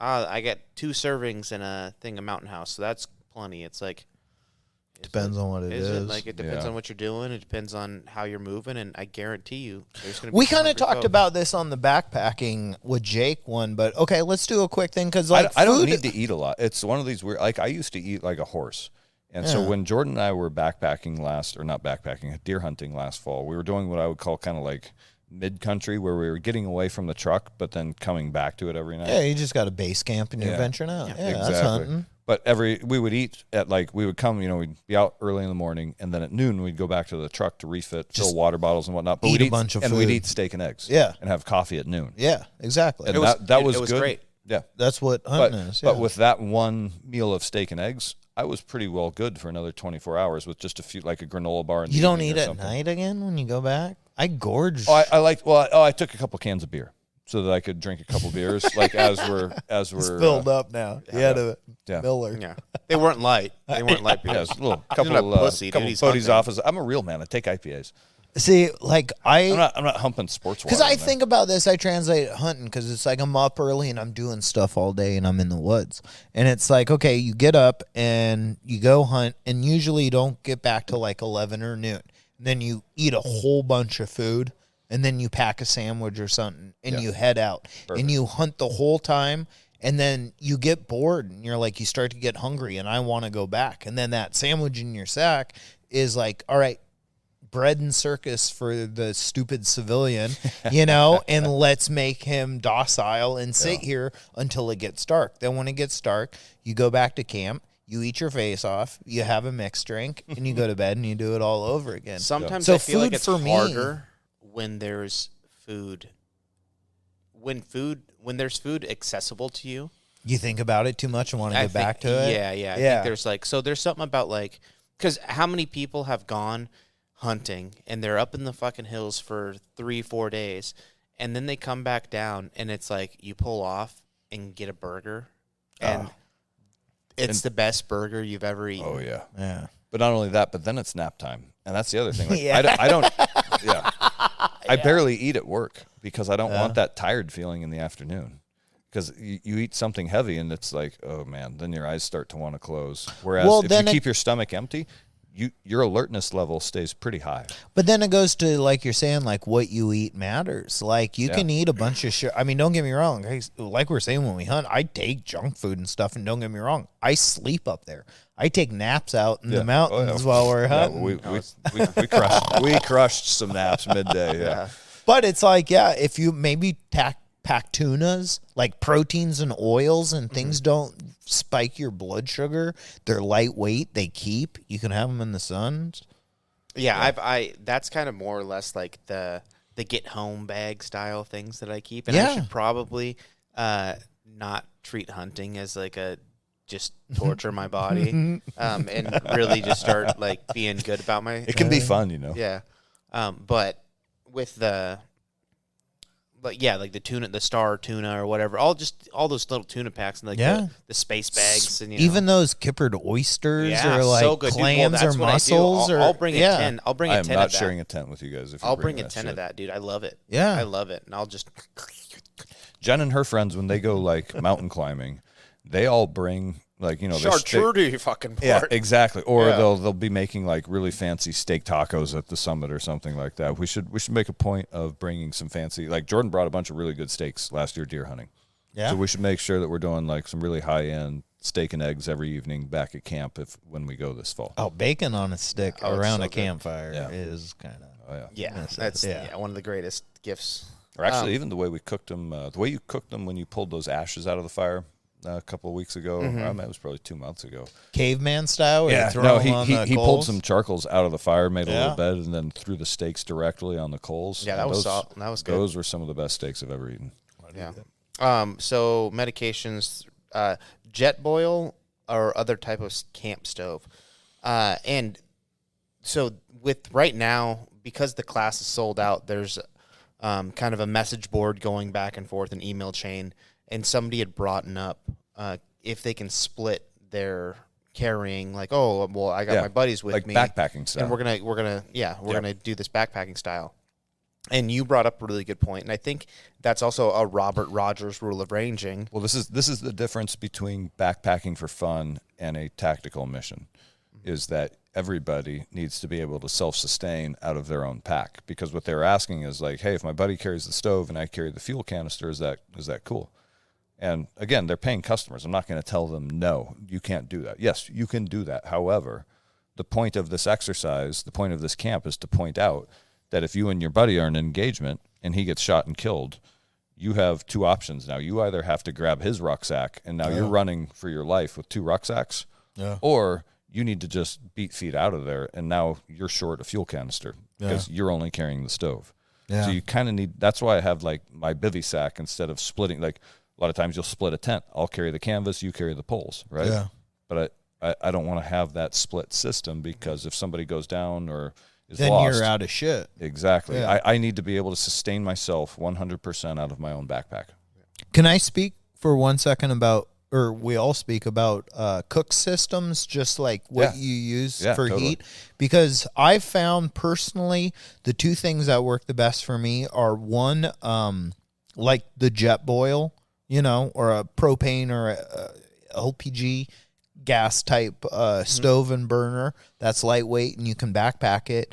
But then my other kind of like if shit hits the fan, I have one of those like alcohol burning little pocket rocket stoves, and like you burn denatured alcohol or you can burn isopropylene rubbing alcohol. I think I have cans and cans and cans of it just because they cost very, very cheap to do. Very cheap to do. And those for me have been one, cost efficient, and two, effective. Cost efficient for the alcohol, but then like the little jet boils, MSRs, those little backpacking. I've had the same MSR for like 25 years, and I have the old one that has the leather cup on the pump instead of the rubber one, which everybody loves because the leather never breaks down. The rubber cups always have to be. So I've got the old school one. And I think, one more point. I think it's dual fuel. I think I can change. I have multiple valves in a little bag with a wrench, and I think I can change it out to an alcohol burning valve and use the same stove. Yep. So that is super important, in my opinion, right? If for a true like doomsday situation, you're not going to go to REI and pick up more canisters. Yeah. Right? Sometimes you need to go and pull gas out of a car. Yeah. Yeah. And those MSR dual fuel, they have the ability to actually run off of like diesel, petrol. I think. Yeah. Okay. Right? So you can have like the white gas. I think there's like 4 valves in the little bag. Yeah, so there's multiple ways in which you're able to like actually change your fuel and have it run efficiently. Whereas like the jet boils, which I love it. Yeah, I have like an MSR Whisper Light, and it's like it's probably my most used item. Because you want a cup of coffee, right? Yeah, it does all the stuff you want. Throw a Via in there, and it's not necessarily a pain in the ass. You don't have to sit there and pump anything and get pressure going. You turn it, light it, you're good, ready. And so That's probably what I will bring to the camp is a jet boil style. Yeah, just because I'm going to have a couple of mountain houses and some instant coffee is what's going to be in my pack ration wise. Yeah. So and I'm just going to be a guy here and who hates certain things. And jet boil, they don't support hunting. They don't. They don't. They do, whether they know it or not. They're not. But like, I think they had something where they were kind of like against hunting. Oh, is there an MSR comparable? There is, same system? And so like there's MSR, and I think they're kind of like so with hunting, and then all these like, they're more backpacking. Prime, I think it's Prime or something like that. And Kozak, get on it. This could be your $1 million idea. They're a fucking. A pro hunting jet boil. Cooking system. Whatever. You know what I'm saying? Yeah. Like, sometimes I like to try and support companies boys, that support how about us. this? Hang on. Oh yeah, no, you should be spending your dollars on companies that support your your lifestyle. Yeah, how about this? How about Liberty stoves? Yeah, there we go. Right, that's kind of there we go. Isn't there already a line of wood stoves called Liberty stoves? You know what? There's Liberty Safes. Oh, Liberty Safes. Liberty Safes. That might be what it is. Okay. All right, you're safe, Mike. Anywho. So, but again, I think that's a super important thing. Having fire and just being able to make fire and if nothing else, to purify water or to kill biotic or biologics in your water. Yeah, so that actually it folds. That goes to the next thing that so there's the jet boil, the stove, whatever means of small flame that you want to bring, because that's important. Not everybody can just start a little fire, depending on weather conditions in August and all that. And a lot of the time, nor is it tactical. We talked because then there's smoke. In the there's a lot of reasons not to we have just start a fire. Yeah, the rainforest canopy holds smoke in. So if you're burning a small cooking fire, it's going to smell. It's going to start to spread out, and then everybody within a mile or two is going to know you've got a fire going. Oh, I'm sorry. I'm going to interject. I just watched Band of Brothers again. Yeah, really good. And it was like the middle of the Battle of the Bulge, and they're all in the snow and everything. And a couple of guys had the fire going, and the lieutenant goes, "Oh, we should get this out. They can probably see us." And then another guy came over. He's like, "Fuck seeing you. I'm out here freezing in the middle of nowhere. I have had nothing. You've got a fire and you're cooking a little bit of bacon or something. I can smell that bacon like a shark from like 2 miles away." And it's interesting what fire gives off compared to like just a jet boil for like location or just like all your senses. It's not just your eyes and your ears, like your smell and your senses. Well, think about what energy is. So when you're putting heat energy into something like bacon, you're literally exciting molecules of bacon fat. Yeah, you're making them faster. You're sending them screaming off into the atmosphere, right? Up someone's nose, Well, and this is completely like my theory, and I don't know. There's nothing I can say to back it up, but I think if we were to lose the grid and power went out, and we didn't have cell phones and 5G and all eyesight, that stuff, earsight, smell. That's the coming apocalypse right now. Is NASA just released a warning the other day, literally just the other day, that solar flare, a massive solar flare may knock out the internet this summer, and I was like, Hell yeah. This is like the next conspiracy that like the government, you know what I mean? Like Only girls around the world are screaming. Exactly. They're about to shut down all communication amongst citizens, and they're going to call it a solar flare. Download now, guys. Right? yeah, backlog. The old podcast is going to take a hit. Dude, we'll still do it. Say the world ends, we'll have these microphones and these earphones on, and nothing's going to be plugged in. Nothing to plug them into. Just the wires routed under the couch. Yeah, just plug them into a log. Yeah. And we'll still do it. Today's topic, boys. I'm hungry. Rat dumplings. Yeah. I want to try squirrel dumplings so bad. So bad.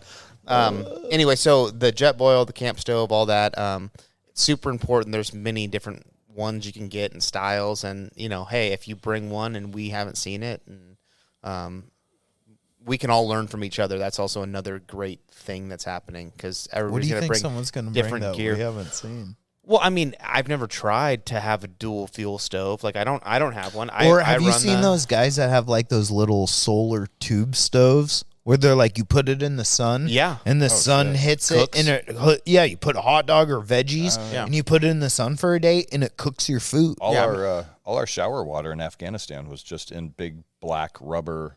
Yeah, it absorbs all the heat. Giant rubber bags. I did a school in Bellevue, and they were trying to be as energy efficient as possible, and they would heat with radiators on the top of the roof. They'd heat with radiators the water, and then that would go down and feed into the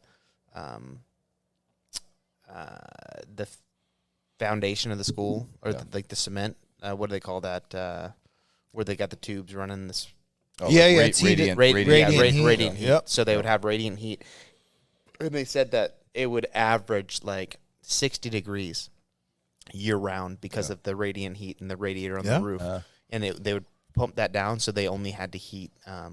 That's how a geothermal pump works. It's almost like the reverse of geothermal, where it's like like atmospheric thermal or whatever you want to call it. This is why those time books are fun, because it's like not only is it like entropy and stuff, but it takes in thermodynamics and like heat structures and I don't know. That's off topic, but it's like well, so here's how kind of same subject, but how retarded the Seattle City Council is they they passed a law 2 years ago that says no new commercial buildings can use natural gas. So the hospital where I do a lot of work is in the design phase of another many hospitals. Large building. Yeah. And in order to provide their heating, they use natural gas boilers, which they can now not design this building with a natural gas boiler. So they're looking at doubling the size of the electrical service, which would normally run a building this size, so that they can have this massive electrical service to their boiler, which now, is putting their costs like through the roof. Like the electrical contract is going to be insane. I think the electrical contract alone for this right now may be $112 million. And that's just that portion of the building. Hang on, let me finish. The other part of this, the grid can't support this. Oh, no. We are about this is the kind. We're taking dams This down. is the kind of construction that will put the grid into the shitter. Yeah. And this is going to happen in Portland. Don't worry about it. Yeah. Seattle's fine. Everything's good here, dude. Yeah. I've never seen one homeless guy. Here's what I don't get about the natural gas and like methane and stuff. It's like every human being consumes goods and then they like use it, and it's a byproduct that creates waste, right? And we take all this waste and we put it in dumps, right? And we create these huge landfills and dumps, and we cover them up, and then they become really nice golf courses. But they cap them and they vent them, and it produces like methane and natural gases, and it's like, wait, no matter what, just from living, we're going to put off this gas byproduct. It's not cows. It's not the fucking cows. Yeah, but why aren't we using, free fuel. We're going to clean it by burning it, aren't we? Yeah. It's way cleaner to burn it than to release it into the atmosphere. Somebody who's much smarter than me, which you're talking about Lando? We're talking about Landon, right? I'm talking about anybody who has ideas. Most first graders. It hurts, but No, but you're a genius. You want to hear a great Einstein quote? No. All right. Next question. No. What is it? I do. What is it? The great Einstein quote goes, so many people say I'm smart. It's not that I'm smart. I've just spent more time thinking about these ideas. And for wrestling, for living survival, it's not like anyone's more capable than the other person. It's if you spend enough time with one fucking thing, you're going to figure it Jordan's out. Been wrestling and I for love 29 years, which is why he's exactly had lots of time to think about wrestling. People can be geniuses and everything and just spend time with it. Yeah, no, I think about some stuff that most people don't, I think. But do you ever think about Mike, like in his underwear?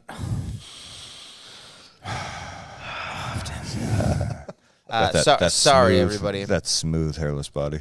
It's like a walrus, just it's like an eel sliding. Have you ever tried to catch a greased eel? Oh, goddamn! Yeah. Slippery, dude. So, yeah, I'm trying to try and catch me. Try, Jordan. Yeah, dude, it's like trying to catch a bar of soap. One of these days, we're gonna try to do an episode without getting off topic. Nah, no, yeah, not gonna happen. All right, yeah, probably not. All right. Continuing on with the list. I thought about doing a sober episode once, and then Then we called you a pussy. Yep. Here I am. Mess kit. You got to have stuff to eat stuff with. It helps. You can cook with your hands, and you can do all the other things, and you can. Just the other day we did it. We threw down steak on coals and ate that with our hands. But it's basically. it's still nice to have a pocket knife and a stainless steel fork. Yeah. I'll say this even more. If you're a Mountain House guy, get that long titanium spoon that's like 12 inches long. Oh. That's great for your Mountain House digging in. You're not going to get your hand all in your fucking Alfredo and nasty or, Yeah. I had drill sergeants because the MRE packets are kind of, tall big and narrow like that. Yeah. They would walk up and they'd be like, let me see your spoon. And you'd be like, you had no idea what they're doing. You hand them your spoon, they would just break the handle off and hand it back to you like, God damn it. Fucking dick move. Dickest of dick move, yeah. That's one of the best $10 you can spend if you're... Those long spoons, yeah. Mm-hmm. And also, having a knife, I mean, even if it's like your carry knife, like a side knife, make sure it's sharp. You know the amount of times I've been hunting and it's like you're in the middle of nowhere and you take a steak or you take some food in there, you want to cut it, summer sausage, have a sharp knife. A sharp knife and a long spoon will take you a long way. Yep. Yeah. No, I was actually thinking like the first time he broke it off and I looked at it with dismay, but then the entire squad, just basic training squad, just broke out laughing. And I remember we had the biggest laugh out of that because it was like, holy shit. And even the drill sergeant was laughing. You know what I mean? It's one of those, it was one of those actual cool moments where there was some human connection there because the drill sergeants are supposed to keep themselves sort of emotionally separate from you. But there was every once in a while you'd have these small moments where it's you can tell that there's a good person there. Yeah, exactly. They're not just some robot. Yeah. Yeah. Oh, that's good. The mess kit, then we got water bottle or bladders. I am a bring huge plenty. fan. Don't bring only 2 quarts because we're going to do actual tactical water resupply. We're not just going to let people go fill up their water whenever. So, every morning we'll probably start the day with a patrol to the river or to the water point, set up security, and actually collect water the way you would because you don't just go to the faucet when you're out on patrol. Yeah. I am a huge fan of stainless steel or I haven't gotten it yet. I think we talked about it one time, but there's titanium water bottles, and because it's dual purpose, and that might not be tactical. It's heavy. It's titanium ain't. Titanium's certainly not, but it's also expensive AF. But but it'll last you longer, and there's nothing getting leached. And let's look at risk versus reward analysis. $150 tons of money for a it's tough for me to buy that $150 I can't titanium water bottle. The number of Nalgene bottles my kids have lost to date. This ain't for your kids. This is you. But here's the problem: is they'll be like, "Ooh, this is a nice water bottle. I want this one." Yeah, I'm gonna take this to school because it looks rad. Exactly. and then I'm going to trade it for a box of jelly Yeah, beans. for 2 Hot Wheels. I got 2 Hot Wheels for it. I don't know what you're upset about. Look at this one's a Camaro, Dad. Oh, yeah. No, this is the real deal. It's a You don't like 69. Magic the Dad, Gathering this is cards? This is a Godzilla fucking toy. This is a 69 Camaro, Dad. You know what that is, right, Dad? Like, I know, Yeah. Anywho, so that's something that I really like it because you can boil water in it. You can gather water, you can boil water, you can you can cook with it. Put it right there's onto a lot the of jet boil. Yeah, there's a lot of nice things about that. And that's typically what I do. But again, you're looking at like But we're talking 8 about ounces for a water bottle that's not full. Yeah. Yeah, that is the volume thing. But we're talking about people working their kits, and I think this is important. Like, if this is kind of like your kit for survival and kind of work, and like bring what you think you want to have, and let's have some fun. This is what this is about. So another idea. Are you talking specifically water purification right now? Is that what? No, we're no. on? So We're on water reservoir. right. Yeah? No. Right Bladder now and bottles. we are on. But it carries bladder and over to bottles, yeah. purification. Well, that's actually the next one is water filter. So Okay. As far as just like something to hold water in, and even if like there's different ways you can hold water, right? So you can take a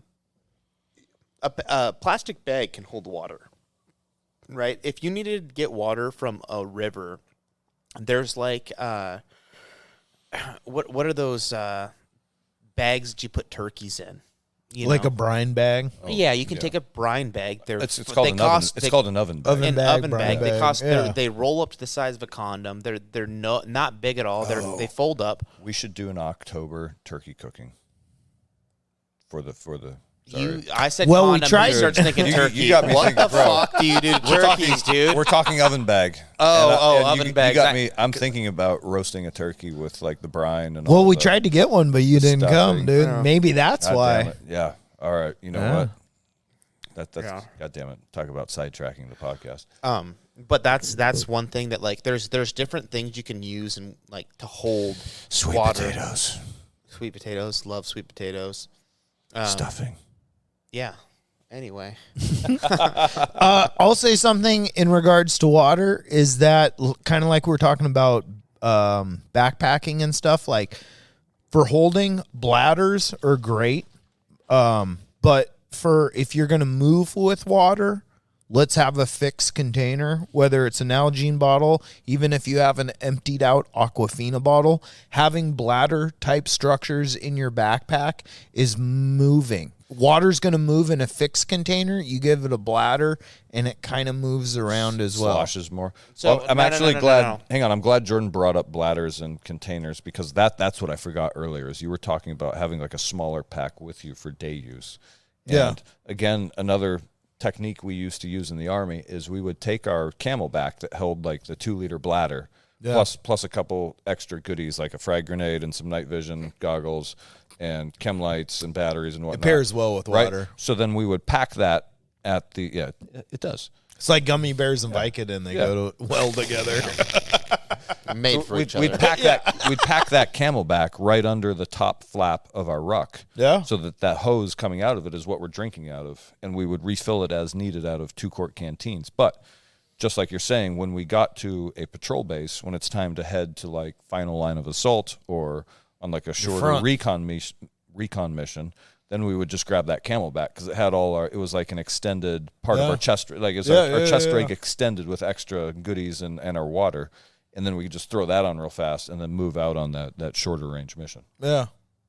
So I glossed over that earlier, or I forgot it. We got distracted, but that was a good point. There's a million points to hit here, you guys. Oh, yeah, it's yeah. like we're talking about detail. But then and what you like. so now we're also talking about water, and Jordan is talking about like vessels. So you do want to. I would say you want enough to carry 6 quarts per day because 6 quarts will get you through to the next refill, right? So also volume, but like he's talking about, like Jordan wanted that metal or titanium bottle for purification. So you can boil water to purify, and then so with these systems of holding water, you can also run filters. But before we even get there, right? Like I was trying to say, you can literally use, because sometimes you find water and then you move and you can't get back to water. And these are these are hypothetical situations that I haven't put myself in, right? Yeah, Well, so I haven't been. I've never just gone. like we do when we hunt animals. If someone were actually hunting you, they're probably going to look near water. So being able to carry some with you, move off of water. But like so, you could take like at one point I was looking at getting just a trash can, just a small trash can, like you see at like schools or whatever under teachers' desks and shit, an office trash can, and filling that up with water and having a framed backpack with a ledge where I could take and put all my stuff inside of that, and then if I needed to, I could pull it out in a couple dry sacks and set those dry sacks down, go down to a river or water source, fill that whole thing up, and move to where I need to go and have a source of water. And they have that with like the gravity-fed water systems, like that hold like they hold like 2 gallons of water, and then you can feed. Yep. You take that, fill it up, bring it up to your tree. Yep. Set it up, and now you have water that's relatively safe to drink, depending on what chemicals are in the water. Yep. So there's a bunch of different ways to purify water, and I think it's good for people to have like 2. If you have a filter or a life straw, that's kind of like small one. Micron filters. Yeah, but then you should also have either a bottle of iodine tabs, or we would even carry like the little brown vial of like eyedroppers with Clorox. And I think bleach is better. Per quart, you need 1 drop. One drop of Clorox per quart of water, and you have to shake it up and let it sit for like 20 minutes before you can drink it. But we were drinking water out of the Okefenokee Swamp down in Florida, and nobody got sick. Well, the nice thing about that is you don't have to wait for it to cool down. Because I've been on hikes where it's like, hey, you know what? I'm gonna some hot swamp water, hot water out of a river, and you heat that thing up. You're like, you know what? I'm not quite sure of it. Yeah. I'm not up near the top of this. This is established. If there's something dead up here, I'm gonna get sick. So I've gotten water out of certain areas, and I'm not. So I boiled it, right, and I'm just like, but then I have to wait for an hour. You're drinking hot water then before, and it's like this freaking 45-minute period where I gather the water, then I boil it, then I let it do its thing, and then I'm sitting there kind of hanging out, and like if you need to move, you need to move. Yeah. That's why I like filters. Like small micron filters to me are like the easiest way, because it's like so many setups for like either bladders or bottles. You just fill up your source and you can sip through the filter. And then there's even things like SteriPens, which are like UV light pens you put in your water for 90 seconds, and it kills the bacteria. Now I've done those in like beautiful mountain-esque areas, but like if it was end 3 days shitting water. Yeah. So if it was like the end of the world and I'm drinking it out of the Snohomish River, I don't know what a SteriPen would do, but there I would trust a small micron filter, because like the idea of COVID and masks, right? They're like, oh, you want to pick the particulate out. Well, you want to pick that particulate out, you need a real That's the only small thing masks are good for. filter mask. Water. Yeah. No. But I mean, like, you have heavy duty level masks that can filter out small particulate, and that's what you're doing with water filters, is you're getting a small enough filter that you're trying to stop bacteria, disease, particulate, stuff like that. Yeah, so there's like the MSR Guardian is like the huge, like everybody wants to spend the $320 for this is it plastic a pump water one? Filter that's a pump. Yeah. So you have things like that, and you can like literally, I think you could pump the water out of soda with that thing. It's pretty impressive. You could get motor oil and turn it into water. The problem with those is like it's coming through a bunch of like tiny little straws, and if that gets clogged, because I mean, yes, they can get clogged, but they also have a back pump in that, so it kind of cleans out the system as you're pumping. So every pump is also pumping stuff back through it. Yep.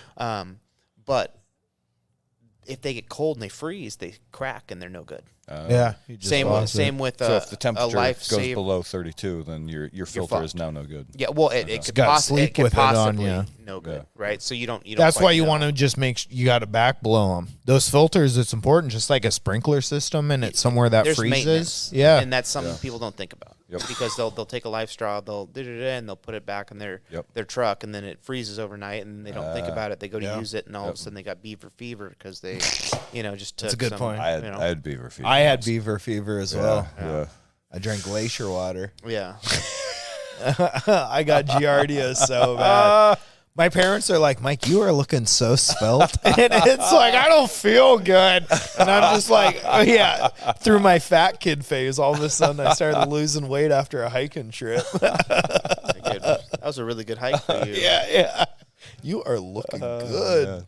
Yeah, so damn. that's one thing that, there's obviously, like, pros and cons to all this stuff. Like, you got the UV filters, those lights, the SteriPen.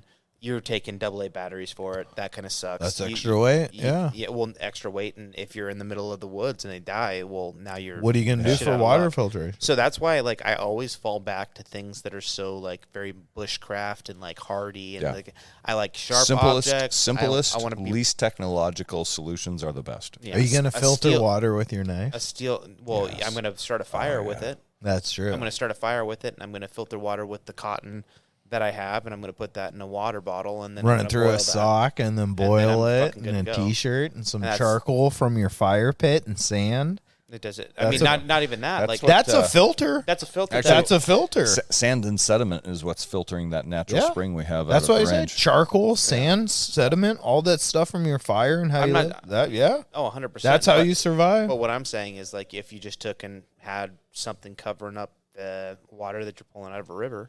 Yeah. Now that's good enough, right? Yeah. The sediment at the range. Yeah. A little bandana will take care of that, and you're good to go. Yeah. And then if you're worried about it, you throw it under some heat, and now we're rocking. But at that point, like, you got to take the time. And the unfortunate part is, heat won't necessarily kill all the chemical bullshit that could end up in water, which is chemicals scary. don't get. That's a scary situation. Yeah, all the Roundup and pharmaceuticals that make it into the wastewater.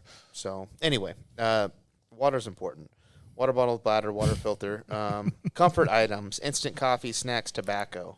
Yes. It's pretty self-explanatory. Yep. I would say emphasis on coffee. Bring Maxim plenty. magazines. Maxim. Tetris. Tobacco, I mean, I'm not going to be smoking a cigar or a pipe or anything, but... Not a bad idea, though. I'm not opposed to it. Yeah. Pipe night on the range? Dude. Absolutely. Yeah, we all have smoking jackets like you. Where'd you guys come from? Everybody's got wingback chairs for camping chairs. Like, what the fuck? Are we shooting? Yeah. No, but I like those little Rogue nicotine things. I got a little nicotine thing here. Yeah, he's over here sucking on that. Yeah, I like it. And so it's like bring your little comfort things. Yeah. You're going to stay awake all day. Yeah. What put us on the moon? Nicotine and caffeine. Yeah, the amount of cigarettes the and amount of cigarettes coffee that that NASA was must have burned drank. through. Do you Holy see all shit. those moon missions? Yeah. It's nuts. It put us literally ashtrays on and coffee the moon. cups It put us fucking on the everywhere. moon. Yeah. Yeah. Have your shit ready. Did it? Yeah. Oh God. Yeah. Uh-oh. Well, this is this will be this. Hey, you want to hear the this rest could of be an this? This episode. is fireside chat at the Rifleman Oh, camp. yes, it is. You want to hear the truth? Come to You want to camp. find about the moon landings? Yeah, It'll be come by to the fire camp. on Friday night. Interesting. Questionable. Good gravy, as Jordan likes to say. Good gravy. Sheep dip. Battery headlamp. Headlamp. Yep. Yep. Lights. With a red lens recommended. Ooh, Yes. nice. Yep. Red lens does not carry through the forest, so you can see what's in front of you, but the Viet Cong don't see you from more than about 20 yards away. Well, and it doesn't affect your night vision as Your well, night- right? yeah, Exactly. Yeah, it doesn't cause your eyes to constrict or your pupils to constrict. Your Now, eyes can I- just stay dilated? Once again, can I add on this? Yeah. Hell no, dude. Because thank you. I'm feeling targeted. I've gone to many star parties with my dad because he's a space dork, and a lot of guys they'll take their headlamps and Jordan. That's a T-shirt. Space Dork. He's a space dork. He wants to be on Space Horse. But like Jordan he said he went sleeping with a flashlight in his pocket and he rolled over and it clicked on and it burnt through his sleeping bag. A lot of people will take red tape and they'll put it over their flashlight or headlamp to give it like a red lens effect. So it filters out all the white light and it's better for you and it melts and stuff. You'd be surprised the amount of people that want to do this kind of stuff for red lamps. So make sure either you have a red lamp You lens. can just buy a red lens headlamp. That's what I mean, pretty- yeah. Petzl makes them. They're easy to find. But people will try and do it. It's just a normal lamp, a head lamp that you can get from anywhere. And you click through the modes, and a lot of the time they'll have the red. But a lot of That's them, what they we're just talking have about, red right? blinkers for being emergency. seen on a bicycle. I'm talking about when you have a red light, Yes. actually, like a couple hundred lumen light of red Yeah. is so much better for night, like than a white light. You guys all know what I'm talking about. But certain people will just try and convert it with red tape and put it over. Get a red headlamp. Yeah, don't fuck around. It helps with blood too. Batteries for optics and headlamps. Yep. So batteries. Spare batteries, self-explanatory. We talked about the compass a little bit. Multi-tool, Gerber, Oh, yeah. Leatherman, etc. Because you always need tools, and I love that when we were talking everyday carry and what was it, like apocalypse scenarios, you're talking about having like no shit pliers in your pocket. Yeah. Like some actual like real deal construction site. They're miniatures, but they're real tools. Yeah. And so at the very least you should have like a Gerber or a Leatherman, or I have that like Victorinox one. But have some, and you can kind of game it to your equipment, right? So now that we're finding more and more Torx bolts on stuff, I need to find some sort of a pocket tool that has some Torx heads on it, because it used to be Phillips head slot head. Now we're starting to see a lot of Torx heads. Yeah. Well, this goes also. Well, we had that happen. But having, last weekend, two people about the same amount of shots. Yeah. We had one guy with his light off his rifle falling off. Oh, that's right. And then somebody else with their optics starting to get loose. Yeah. So Loctite and making sure your optics are tightened down, and then also carrying the equipment that you can service your weapons with. So like when I go hunting with my bow, I carry a set of Allens. I carry everything that I need to tear that bow down. Yeah. I have it with me or at the truck if it's like super heavy. But for the most part, I'm going to have a set of Allens that I can adjust my sight, and I can, torque shit down. And if limbs go weird or different stuff, like. But this also goes like into the survivalist, like it's good to carry things that have dual purpose. Like two is, what is two is one? Two is one is none. Yeah. And so like for our cleaning kit and your rifle kit, it's like, you have lights fall off, you have equipment that falls off, but also, okay, what happens when you get a jam and you got to break your gun down, and maybe you have to get I have been running your Craftsman little pliers in there to pull out. I have run across an objective as a ranger, saw gunner, with my saw in pieces, with like op rods and springs hanging out of my pockets, with the same Victorinox multi-tool that's in my chest rig right now. Yeah. Like trying to dig casings that were buried in the chamber out. Yeah. As I'm following my squad, like across the target. What is there? Is there a? And I eventually got like my squad leaders yelling at me to get the gun into action. I'm like, dude, I literally have it down to its bare pieces, trying to figure out what the fuck is wrong with it. And I finally found this piece of link that got somehow wedged into the chamber, was able to get it out with the needle nose on that multi-tool, and then put the whole gun back together and got it back into action on the objective. Yeah. Yeah. Having multiple things. Yeah. I don't know that you want to go down in the weeds of like which multi-tool you believe is superior or anything like that. But I don't. Just whatever one. I don't give a shit. Yeah. Have a slot head screwdriver, a Phillips head screwdriver, a knife, a file, some needle nose pliers, and some wire cutters. Pinchies and pokies. Yeah. Exactly. Next topic. Yeah. Yeah. So, have tools. First aid kit. Oh, sorry. But also, I think along the lines of tools, you should have like a lightweight hatchet or tomahawk and a folding shovel and a probably like a good fixed blade knife. Like I mean, there's a million brands out there. It's not really I bring a K-bar because I like the tradition with the Marine Corps. But yeah. Are we digging foxholes? No. So, but we're going to talk about setting a night defensive perimeter and where we would dig the foxholes. Because of this class, I was like, oh, there's a little bit more gear I get to fucking buy because why not, right? Yeah. And that folding shovel goes along with the baby wipes because that thing is 100% purely for shitting. I did not buy a folding shovel. I bought a like Spetsnaz Russian shovel, Man-killing shovel. doubles as an axe hatchet. slash. Yeah. Is that one of those assault shovels? Should Dude. those be banned? Those shovels should absolutely be banned. Used for mass murder? Oh, they could absolutely. Yep. So is my Absolutely. framing hammer. Like a chest ring. Yeah. Yeah. If the guy on that What makes them different? What do you mean? What playground had a Spetsnaz shovel? Yeah. Watch out. Yeah. that what would've makes been- it different? What's a Spetsnaz shovel? I don't know. It's a normal it just does. I have a micro folding shovel. trench shovel. So like it's a in trench World shovel. War One, the trench shovels had a blade on one side because Yeah, it was I meant to got- be like everything yeah. had like a double use as a club. Yeah. It's- Prior to everything World War is II. like bludgeoning as well, right? It's got like an extra spike. yeah. So basically, Exactly. it's sharp. Your and bolt gun has a spike on the end of it, just Yeah, in case. yeah. The first thing I did with this, I got it. I ordered it, and I got to my house, and I pull it out, and I'm like, like looking at it, and like this is cool, and I shouldn't have bought it, but I'm gonna go, and now I'm gonna go cut branches down, and I literally took this shovel and started like hacking at stuff like it was a tomahawk, like a machete. and I just cut the shit out of like a bunch of bushes, and like it was like this thing works. This thing works for that. Holy crap! This is why the neighbor kids don't come over. Dude, this guy, when I picked him up for turkey hunting, I pull up and he comes out with like a 6 foot long, like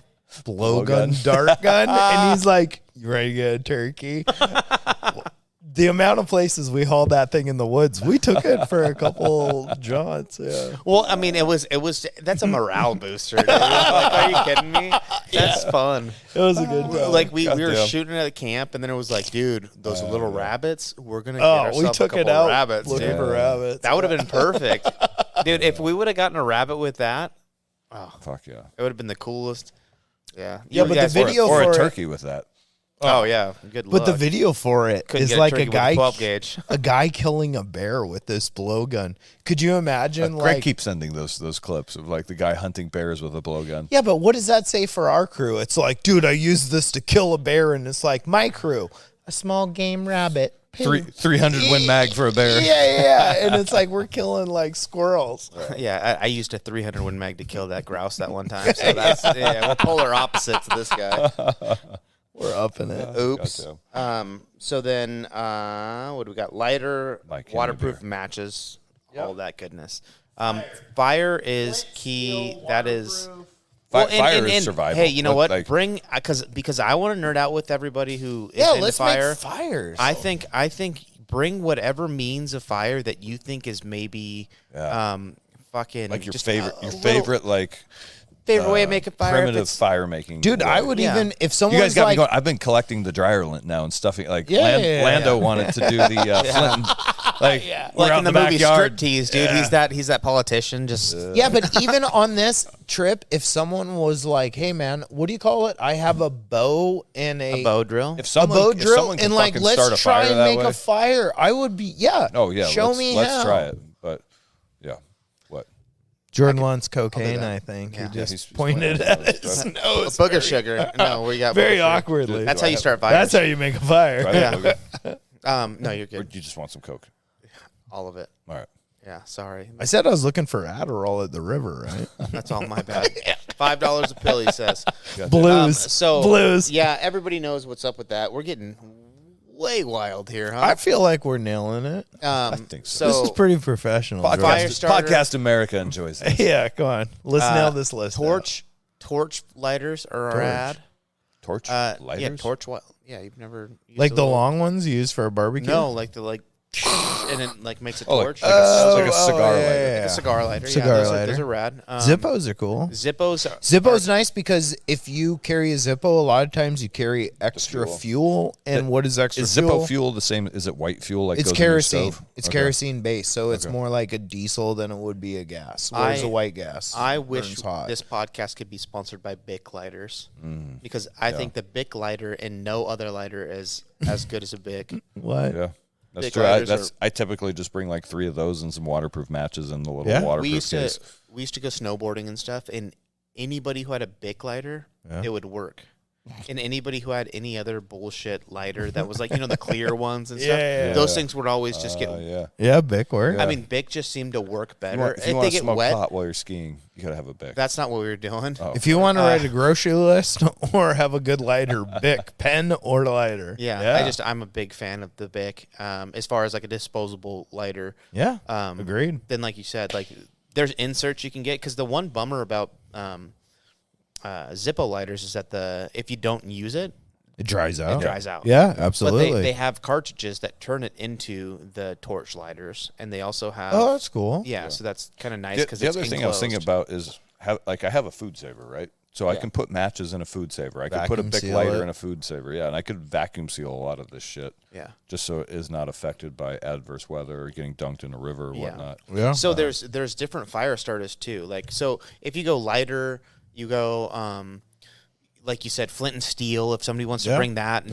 go crazy, show people that, you can do piston fire or the piston starters. Have you ever done those? I've never. I have one. Do you? The amount of bruises I have on my palm from them are like, you just put that charred cloth in and you strike it. Yeah. Dude, the amount of back pressure that piston creates, it's like enough to make fire. It's like trying to slam this bottle as hard as you can with your palm. And it just, dude, I had bruises. I don't like those piston lighters. I want to try one. I'll bring it. It's your. Tell you what, I'll give you one. Next podcast, you got a piston lighter. Yeah, because the char cloth thing is pretty cool, I think. Yeah. And that's where taking cotton, if you need to take cotton or you want shirts like that, and you need to have something that can help start a fire, apparently that's char something cloth, that's bullshit yeah. if you're going to get bruised. But you know what? I'd rather be bruised and warm than fucking not and cold. Yeah. So having that and the ability to cook, fire is everything. Fire is life, and that's that. Yeah. There's also the old Boy Scout adage that you've never felt lonely when you're sitting around a fire, because that's a big part of being out in the wilderness. Is you start to feel that loneliness, and when you have a fire, there's noise and light, and it kind of like your spirit's lifted. Yeah, 100%. Yeah, it gives you purpose. You're like, I did something. I can survive. I have heat. I have cooking. I have everything. Yeah, it's it's life. Fire is life. Yeah, fire's awesome. Fire good. That's the thing that, like, I think about fire, and then I think about, like, tactically, like, is a fire a smart thing to have in a situation where, like, you're at war, right? That's why I'm saying we're going administrative and lighting a fire and having fun, but you would not light a fire in a tactical situation. No. Let's see. Lighter, matches, knife. I love sharp knives. Yes, you do. I think we kind of covered knife. We kind of covered it. Yeah, knife. Move on. Hatchet, folding shovel, baby wipes. We covered. Oh, we covered that. Or bath. Mm-hmm. That's what I grew up. Yeah. My dad, growing up, he's the like, Army go calls take it a the same thing. whore bath. Go take a whore's bath. Yeah. It means grab a washcloth, pits, crotch, feet. Yeah, get your genitals and stink cess. We're actually bringing one in to show. A whore? All right, guys, this is Bambi, and Tammy. The no-touch areas are... Yeah, sugar cane's down the way, so don't worry. She's got a ride home. Shabazz. Yeah. Yeah. I pity the fool. Pocket-sized notebook. Yep. So what's going on? That ties into land navigation and also communications, which I don't think we'll get into communications this year. That's part of 2024 training that I'm kind of working on developing. So, but it will be for land navigation, because you need to have the ability to write down azimuths and grid coordinates and radio call signs and blah, blah, blah. There's always things that you should be kind of taking, especially if you're in a leadership position, because there's so much stress. And actually, even now in construction, if you were to work for me, you would find that I have a little pocket notebook tucked away in my shirt pocket all the time, because I just know that there's so much going on that I'm going to forget little minutia. And so I'm constantly writing down little notes to myself.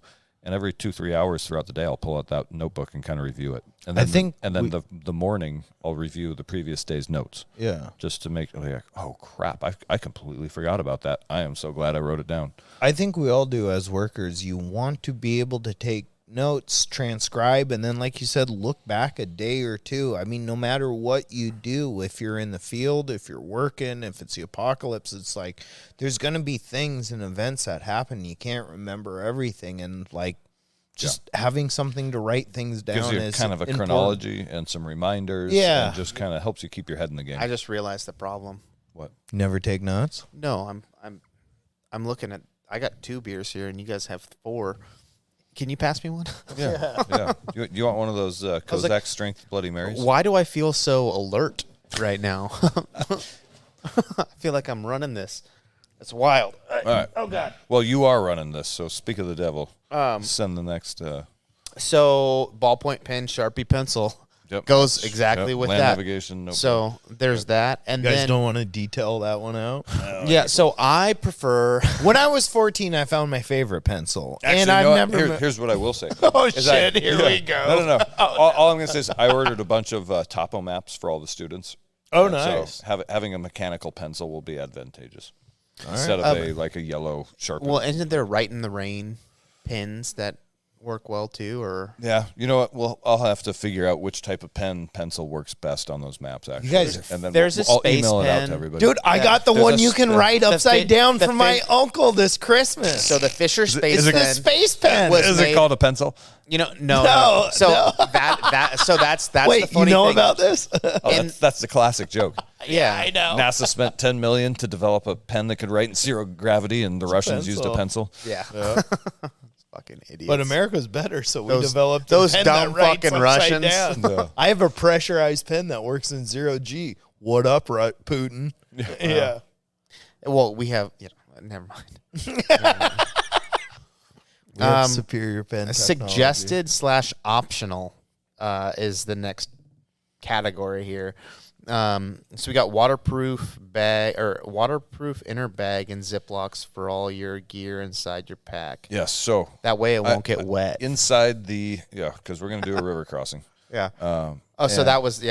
I must have So skipped that. your backpack may become partially submerged. And what that waterproof bag does, if you've got all your stuff that would be inside the main bag of your pack packed inside a waterproof bag, there's a couple of things you can do. One, when you establish your patrol base, you can just pull that waterproof bag out and leave only mission essential equipment. So all your food and sleeping equipment, camp stove, whatnot, gets left in a central location. So then if, let's say you're just on a simple water resupply, now you've got a whole bunch of canteens in your backpack that you're headed to go fill up. You've got the whole squad's canteens. So you pull that waterproof bag out. Now all you've got in there is canteens. Or if you're headed into an assault line, you put all the machine gun rounds in there, you put your mortar rounds in there, and you're leaving sort of those living supplies back at the patrol base that you'll collect later, so you're not hauling all that weight all that way. So let me just. But then there's a second school of thought, which is maybe you don't exfil back to the patrol base. Maybe your exfil is off axis. What does exfil mean? Exfiltration after the mission. Okay. So you're not occupying that territory because you're a guerrilla force. So you're gonna have Get the to fuck out. exactly. You're gonna have to beat feet afterwards. So, Strike first, strike hard, so and get the fuck if out. if you're not going back to your what they would call an objective rally point or a patrol base, then you have to bring all your equipment to the objective so that you can head off on a different azimuth out of there, not retrace your steps. Food for thought. Yeah, I mean that's The considerations are so fucking endless. endless. And that's why I love war gaming, stuff like this, and just with buddies, right? Yeah. We'll talk about, me and Tyler McKinstry will talk about this for hours, Oh, hours and yeah, hours. yeah. Backpacks. We'll just go, what if, but that's one thing about the backpack, that's why having certain bags make a difference. So again, I'm a Kafaru fucking junkie. So they have different bags. One's called the straight jacket, and it's 2 panels that kind of fold in, and then a panel that folds over the top of it. And when you need to carry a 55-gallon drum, So it's expandable. you open those 2 up, and that pocket ends up being a shelf, and you could literally fit a drum in the side of that thing, and you could carry it. And not to say I'm going to carry, 800 pounds of water or whatever, but the ability to do such is having certain bags make things more maneuverable. Yeah. So when you said you have like a camp bag or I'm going to set up my location. I'm going to pull this out and I'm going to be able to move down. To be able to do that and have it work quickly is really nice. So you can have, they make 120 liter dry bags, right? And you take and throw all your shit in that. Yep. That is your camp bag. You pull that out, whoosh, dump it wherever your camp's going to be with your sleep system, your tent, and your food. Yeah. And then you can take the little bit, pack that up, and now you have a day bag that you can rip down to the river real easy like. Yeah. And you're going to climb down the river to the river, or you're going to hike up this ravine, or whatever you have to do. Yep. So you can move really easy. And then I don't know. I'm just a big fan of bags. Bring cool stuff. There's just different things that you can do with different bags, and not all are created equal is, I guess, what I'm saying. Also, like, I think we can keep saying, like, bring your shit and use it. Like, I'm excited to see what other people use besides myself. I think I have my own little system, but, like, I like seeing what you bring, Jordan, and what you have, Tobin. When you got your mystery ranch, I started looking at backpacks again. I'm like, my stuff sucks. So I need something better. And it's it's fun. They're all a good frame. It's fun with to a good bag. geek out on. Like, bring your cool stuff. Let me see. Yeah, well, and that's part of the thing is, like, I thought they were all the same, and they're not. The fact of the matter is, like, I have a bag that is a 26-inch frame, right? And I find when I'm ripping through, like, brush that I get caught up. Yeah. And I am louder, I'm slower, and it's just I get worn out more because I have to duck down that much further. Yeah. Whereas with a 22-inch frame. For day hunting out on the peninsula, you want, like, your little binocular chest case and a 22-inch frame. Like a Camelback or a small there's a small day-size frame pack. There's a legitimate frame pack that you could have that would just handle much easier in the woods. Got it. Because I mean, the backpack that we went hunting with in Eastern Washington, that's great for Eastern Washington. I can carry that all over the place. Doesn't work on the peninsula. But when you're in the thick stuff, it's like, oh, this is kind of like cumbersome, and I'm lifting stuff up. I'm ripping through different things. It's ripping my jacket because it's not clearing. Like there's problems when you have certain stuff, and it's all location based, That makes sense. There's a lot of fun stuff that I like to get in the weeds with. Then the Baofeng. That's something that we can possibly because bring. I don't think we're going to get too deep into communications, but what's coming for next year is learning how to use a simple two-way radio and use a simplex channel to set up a field expedient antenna that extends your range with a very simple transmitter. And we'll probably combine that with land navigation at some point to where, one of our final courses of the year we'll give you land navigation points, like grid coordinates, to where you'll have to go out, set up your antenna, make a comm shot back to where we are at the parking area, call in your, imagine I'll pound a grade stake into the ground with like a 5-digit number on it, right? So you have to set up your antenna, get a comm shot back to the staging area to authenticate your position, at which point we'll transmit your next point via that two-way communication.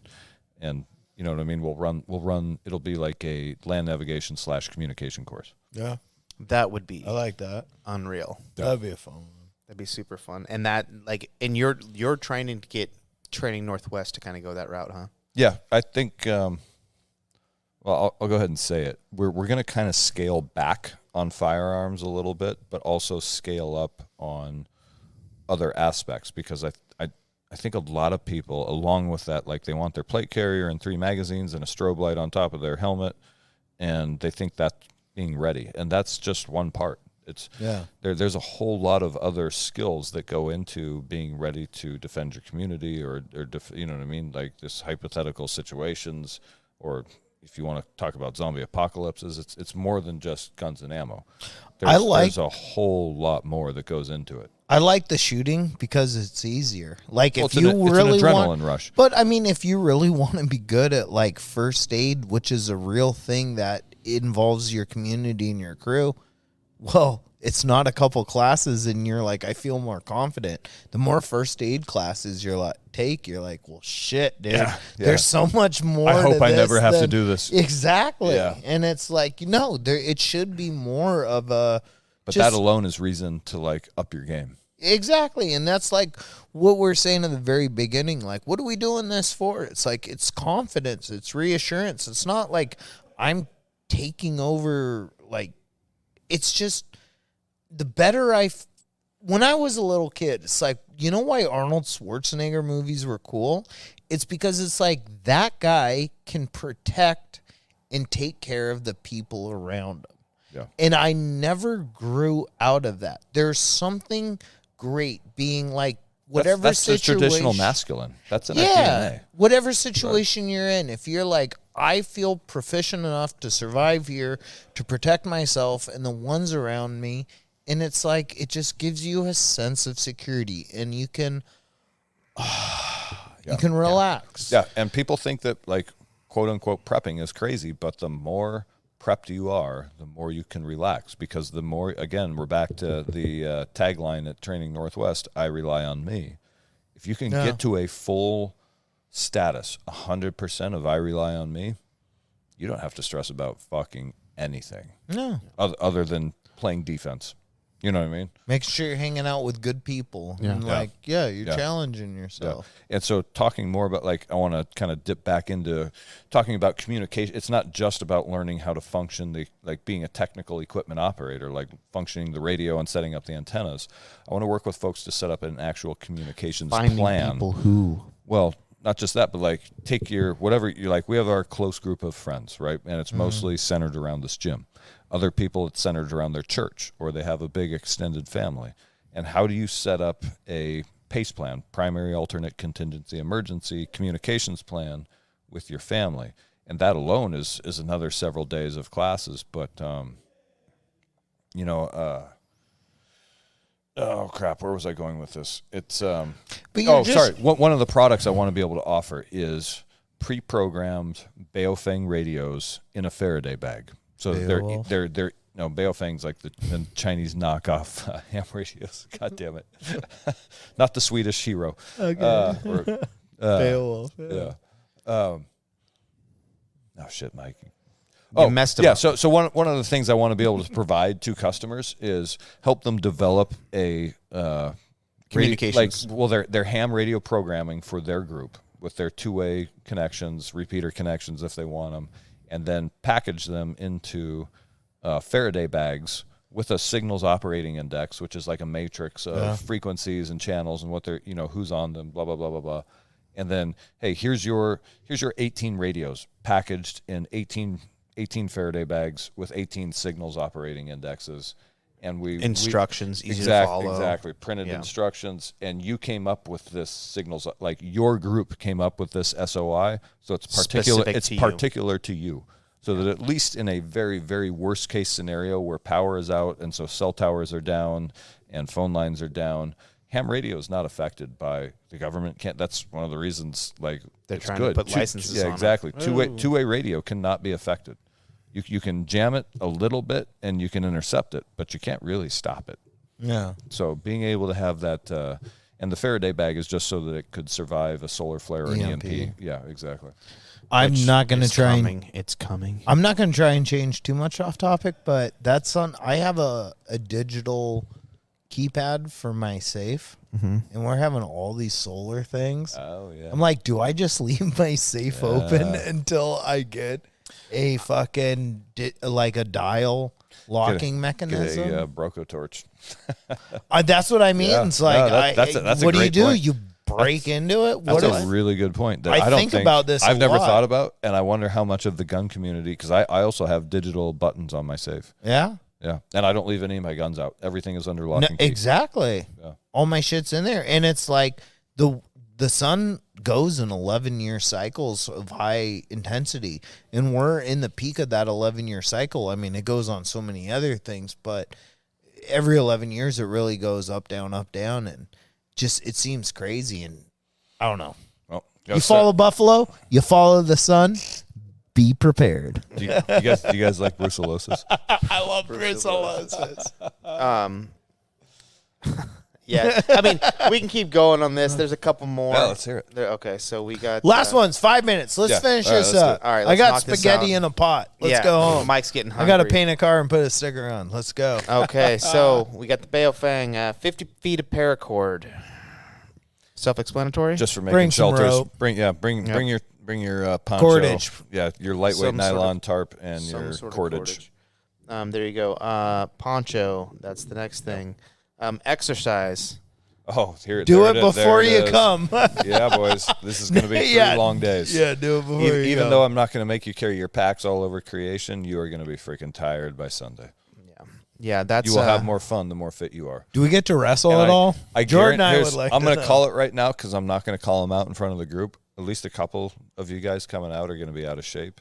And by Sunday, you are going to be in the hurt locker and not having fun, and everybody's going to know it. And we're going to continue on without you.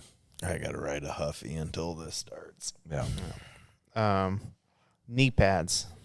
Highly recommended because of the alternate shooting positions, and the range is now gravel. It's hard. It's a hard surface.